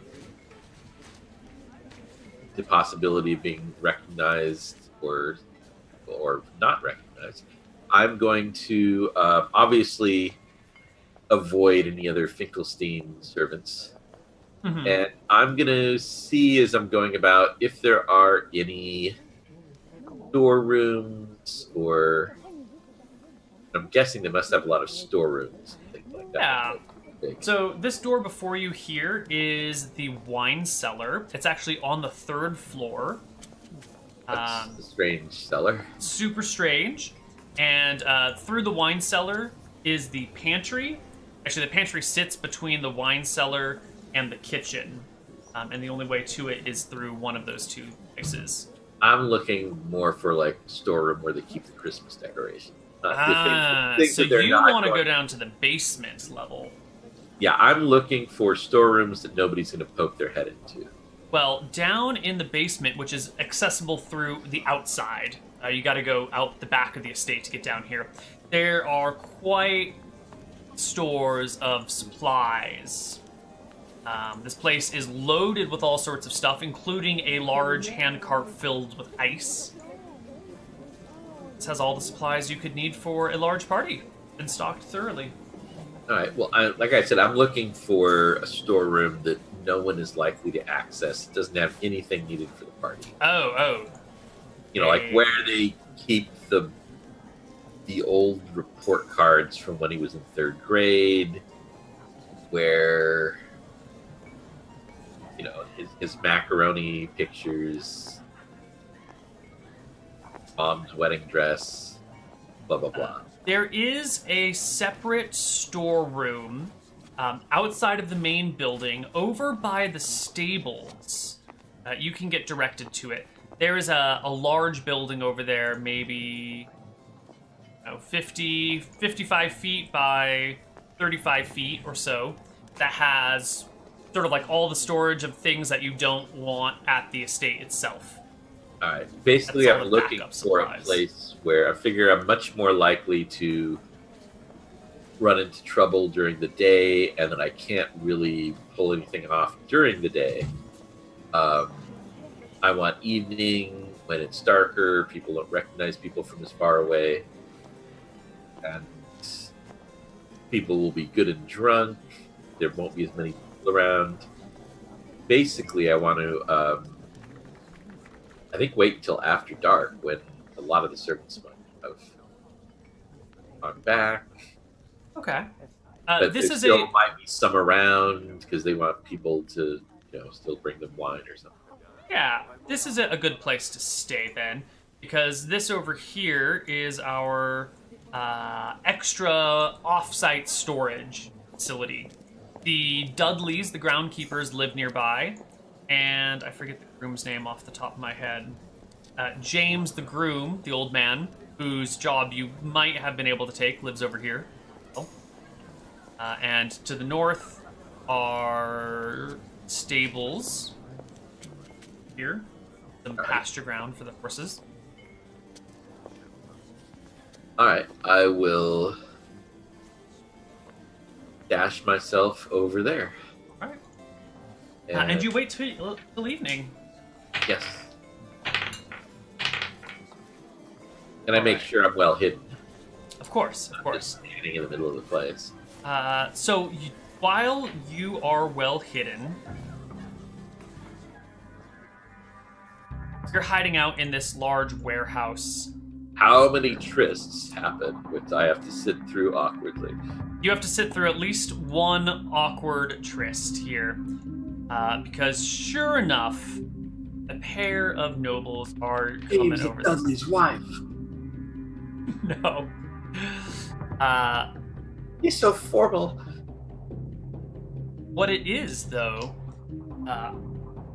surprisingly, is the butler, Walter, is ostensibly showing Lady Redshield around the estate. And Lady Redshield's servant with her, and they send the servant off to go fetch something that she wants, come into the large warehouse, and the butler and the young lord's lady friend start making out in the storage room. Okay, for some reason I thought Walter was using your Neal old man voice, but I imagined him as older. I guess he's not. No, he's a middle-aged man. He's probably 12 years her senior, and he's definitely of the servant class, and she's definitely of the upper noble class. Yet here they are in a dirty warehouse off to the side of a very fancy estate during a fancy party. Was he a moment to canoodle? Was he a particularly good-looking older man? Is he a filth? A filth? I guess a father. No. He's got some salt and pepper going on, decent features, well-groomed because, he's the butler. But it appears that it's not so much just a physical thing. They have this sort of had this secret relationship for years now. That's what I was going to try to determine, is if there seemed like there was an old connection rather than just oh, this is so naughty being with a servant. No, yeah, you can hear, some of the... I'm not going to give you a full account of their back and forth conversation because no one wants to hear... I think it's going to be pretty critical to the plot, Neal. We don't need me to flirt with myself for a few minutes. That's too... No one wants to hear that. Are we sure? Because let's put this into chat. I am pretty sure no one wants to hear me flirt with myself. I feel comfortable enough that we can just make the executive decision that we're not going to do that. I don't know. Check out chat, Neal. It's pretty unanimous. I'm looking at chat and I see absolutely nothing. So, one of the things you do over here between these two star-crossed lovers is that this is the first place where they ever had a chance to be alone all those years ago. I feel like a good DM responds to his audience. The show like this is almost kind of like audience participation. With the chat feature enables that, and that a real streamer takes advantage of all the tools at his disposal. Perhaps. You might be right.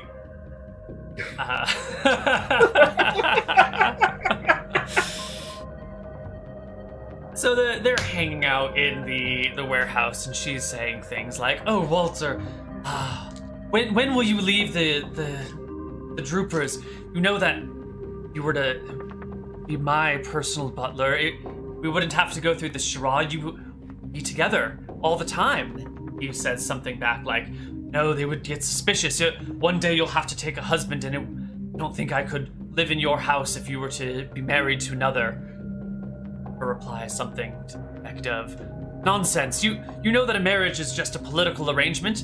You've seen it with the with the Droopers. Two of them, they're certainly not in love. We've seen how many mistresses and misters they've had moving about. You and I could have the same thing."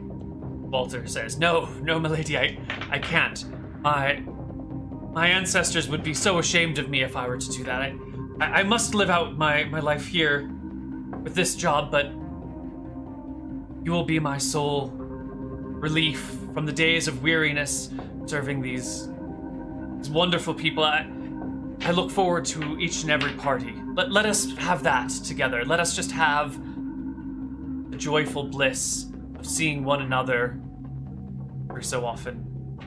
And then there's just sloppy makeout sounds for a while. All right. Yeah, and then there's the sound of the servant coming back, and they part ways and go to separate parts of the room, and they're talking about the horseshoes hanging on the wall, and Walter's saying about how this horseshoe was the one that came loose and threw the late Lord Drooper, killing him terribly. Most unfortunate accident. I don't know why the current Lord Drooper decided to hang it on the wall here, but he said he wanted to remember, and so here it hangs. Ah, good. The wine is here. Lovely. Shall we head up to see the stables? And the small party moves up towards the stables. All right. Okay, so there's some information. Maybe at some point I can make use of that.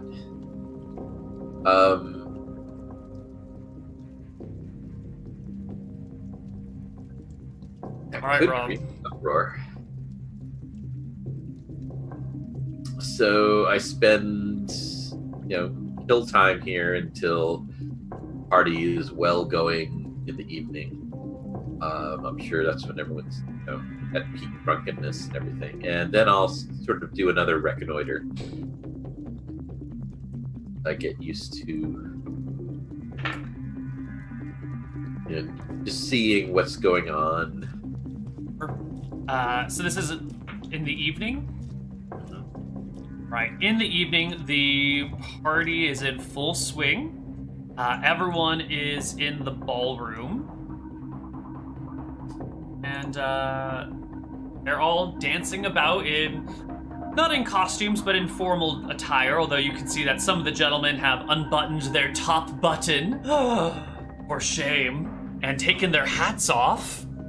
And some of the young ladies have removed their gloves and just kind of tossed them onto seats unceremoniously. Servants are hurrying around to try and tidy things up. Without showing any ankle. No, it's not that scandalous yet. There are broken glasses as people are drinking and dancing and dropping things. They're getting quickly cleaned up, and it's a wild commotion. Everyone is distracted by everything around them, and here you are, focused, alert, looking for an opening. All right. I look to see what Frederick is up to. Lord Frederick has... Whoops. That's small. You notice him stepping out onto the balcony with a young lady, Chloe Redfield. The same one I heard over in the... The very same. All right. I am going to try to pass by and hear what they might be saying. Sure. The two of them are out on the balcony. Do you want to... Why don't you tell me where you're standing? Or show Oh, us where you I are. thought you meant this other balcony by the stairs. No. The front balcony, overlooking the entryway. All right. In that case, what's the light level like in here? Could I get into one of these alcoves and be somewhat hidden? Sure. I mean, you wouldn't be like invisible. There's still people like all around you. Yeah, so I'm dancing. wondering like how many people there are up on this level. Is this a There's like 20 people in this ballroom. Yeah, it's pretty busy. We're trying to populate it with noble tokens. Okay, I didn't know if they were just sort of discreetly off in the balcony. The two of them are sort of discreetly off on the balcony, but you inside wouldn't be discreet. That makes sense.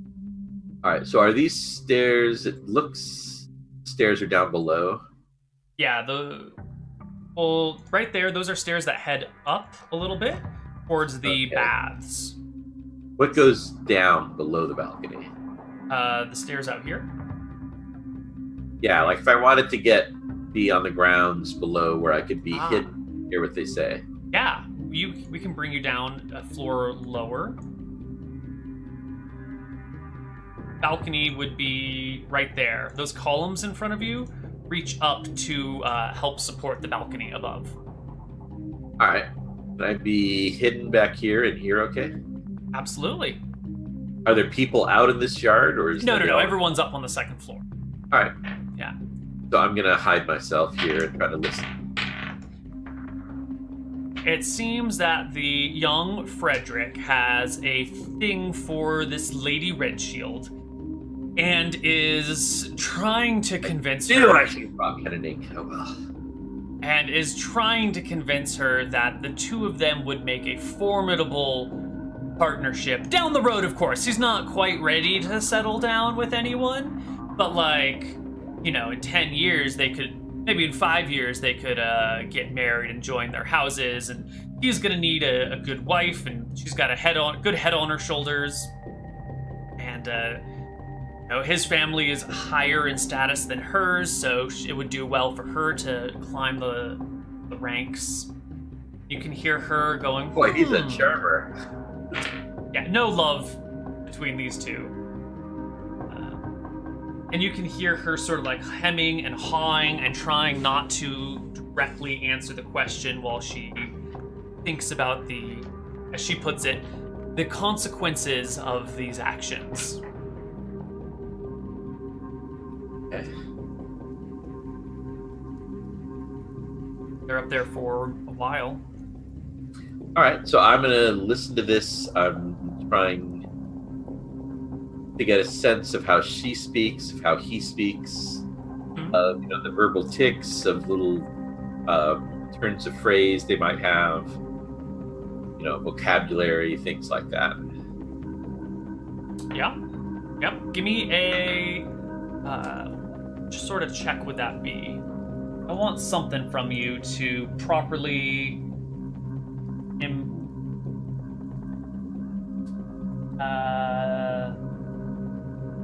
that be a perception check. See how well you can notice all the little details. Oh, you notice all the little details of their speech patterns. Okay.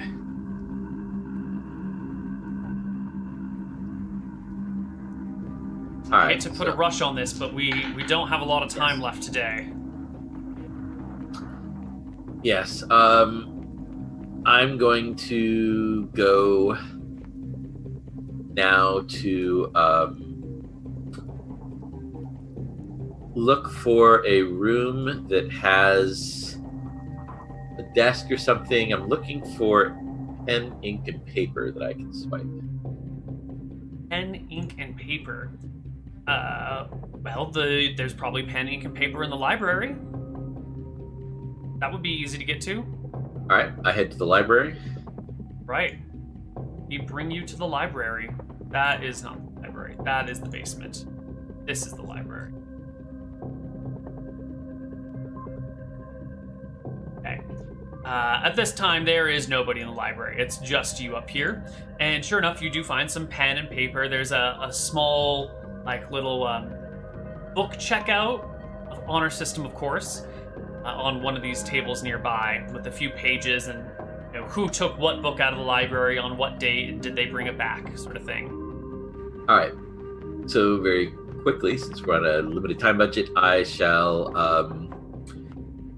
Is this empty? Nobody in here? Nobody in here but you. Okay, switch to the Red Shield Tabard.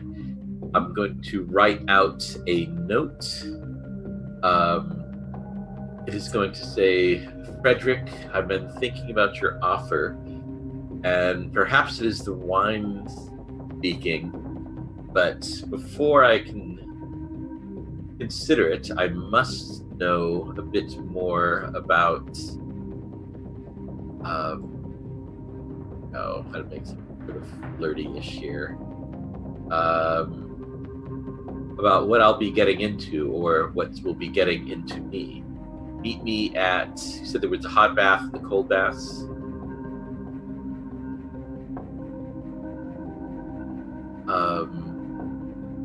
Which one was more private? The hot bath, yeah. Okay, say, meet me at the hot bath after everyone has departed. Okay. So wait for me there. Okay. And all right, I will again getting alcohol, arranging all that shouldn't be too hard. Yes, so I'm going to acquire some good stuff and maybe a plate with some cheese on it.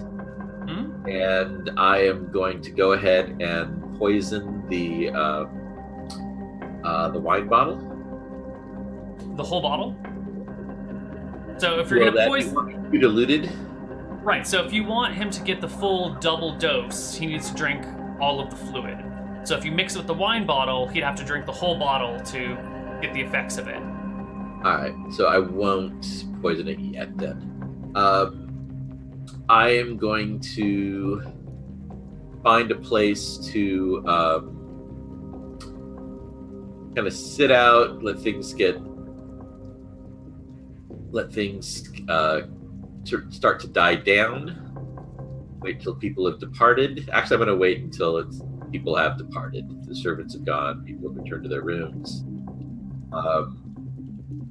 Then I'll go and set up the wine and the cheese tray in the hot bath. I'm going to pour out a drink already there. I'm going to put the 2 doses of poison into it. I am going to go. So now I'm in the Lady Red Shield Tabard, I said, right? So right. I'm going to go down to knock on his door. Okay. His room. You knock on the young lord's room after hours, after everything has calmed down? Yes. After everyone has gone for the night? Well, all the servants have gone and everyone else has headed to their bedrooms? Yes. Okay, you find yourself, let's actually go down to the 3rd floor. We're gonna need that. Where is your... So you find yourself here, standing outside of this very nice, well-locked door. And beyond this door is where Frederick's room is. But this is one of those, like, fancy-pantsy locked doors. Alright. I'll listen for a bit to try to see if I can... whatever I can hear. Nothing. Silence. Alright. I have a good roll anyways. And I will go ahead and knock on Frederick's door. This door? Right here? Yes. And I have the note that I wrote is folded up. You give a knock, and after a moment, there are a sound of footsteps, and the door opens with Kel Cotton Hill standing there, looking at you. I say, and I look fairly bored. I was expecting to be in there. I say, I have a note for Frederick.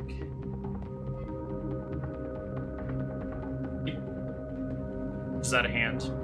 Okay, I hand it to him, and as if my job is done, and I depart. He shuts the door in your face. Okay. And what do you do? I am going to say I didn't know if he was going to be in his regular room or not. I will move up. First, I'm going to go around. It's fairly quiet out here. Mm-hmm. Yeah, I'm going to listen for a little bit, see if I hear any conversation between Hell and Cotton or anything like that. Maybe 45 seconds after you hand over the note and the door gets shut in your face, you hear a door slamming from that direction down here, as if someone's shutting a door in a hurry. Do I hear hurried footsteps? Sure. Yes. All right. As you wait to hear those footsteps, you hear another door open very quickly thereafter. Someone's moving fast. All right. I'm going to move very fast. I'm wearing my elven boots, so I'm not making a lot of noise, and I'm going to head for the hot bath. Right. You make your way down over towards the hot bath area. Here. Is there a side? I'm not going to be waiting here in the hot bath. I'm going to. Is there a place to the side where I can watch to make sure someone goes in? This is the hallway before the hot bath. Right. So it's a long hallway with 3 doors. What was I told? Those were in the cold baths. We're in through one of them. Yeah, this is hot bath. This is cold bath, and this is like the storage room for towels and cleaning products and stuff. All right, I'm gonna go just inside the doorway to the cold bath. Okay. And listen. Moments later, you hear the hurried footsteps coming down the hall, the door to the hot bath opening and closing. Silence. All right. What is the onset time of that poison? 3D 10 minutes. All right. About 16.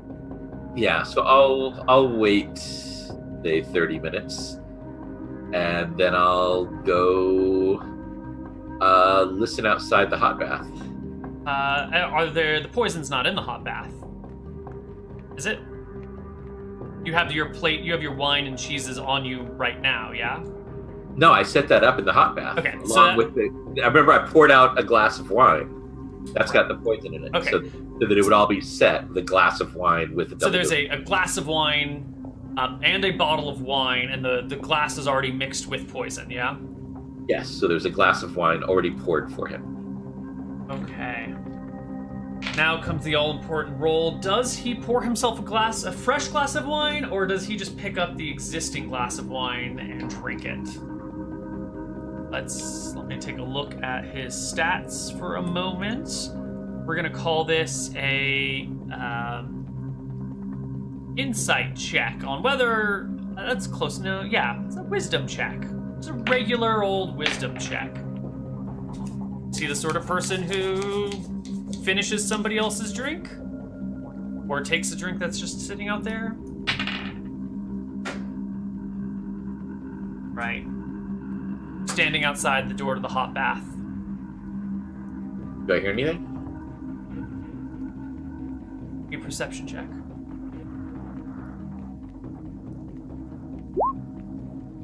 Pretty quiet in there. All right. I will step inside.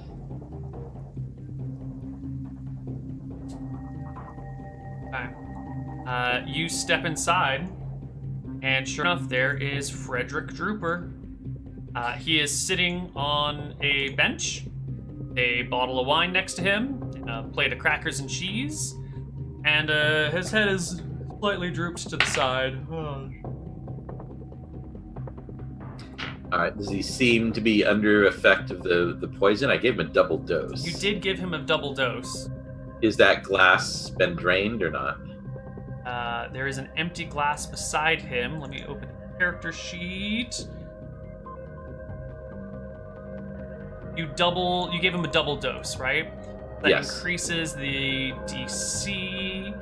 So it's been half an hour, and I roll onset time of the poison because he did consume it, but he's got to make a con check, a fancy con check, and it kicks in some 22 minutes. So you walk in, and he kind of looks towards you. You see his eyes are pretty droopy. He doesn't look, he's not asleep, but he's very clearly really tired. He's super drowsy, which is one of the effects of a narcotic. If it doesn't kill you and it doesn't put you to sleep, it's gonna make you pretty drowsy. And here Frederick is definitely on the drowsy side of this thing, kind of keeping himself awake, not forcefully falling asleep. Looks at you and sees your tabard and says, "Where is she? Where's Chloe? Oh, you're supposed to meet me here." Yes, she sent me to see if you would take her invitation. She's late.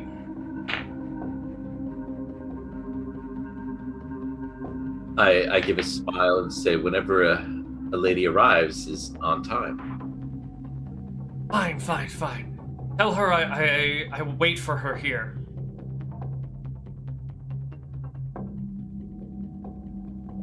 I say, first, my lord, if you would, there's something I need to show you. I think you're going to like it. What is it? He gets to his feet reluctantly and walks over to you. All right. Oh. And I'm going to try to trip him into the tub. And I'm going to try to trip him in and drown him. All right, you're going to give me an opposed athletics check against his acrobatics or athletics, but he'll do it at disadvantage because he's caught off guard and sleepy. Really hope that disadvantage works for me. He rolls a 6. He has All right. disadvantage, and you knock him into the warm bath. And I try to hold him down and drown him. All right.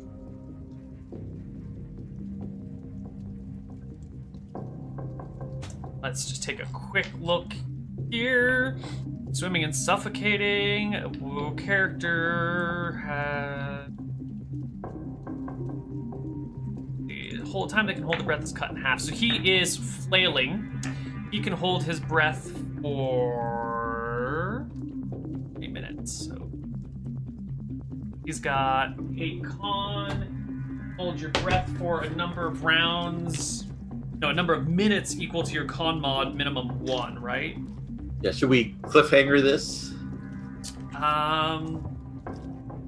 don't want to cut it to the next show. We're gonna cliffhanger it.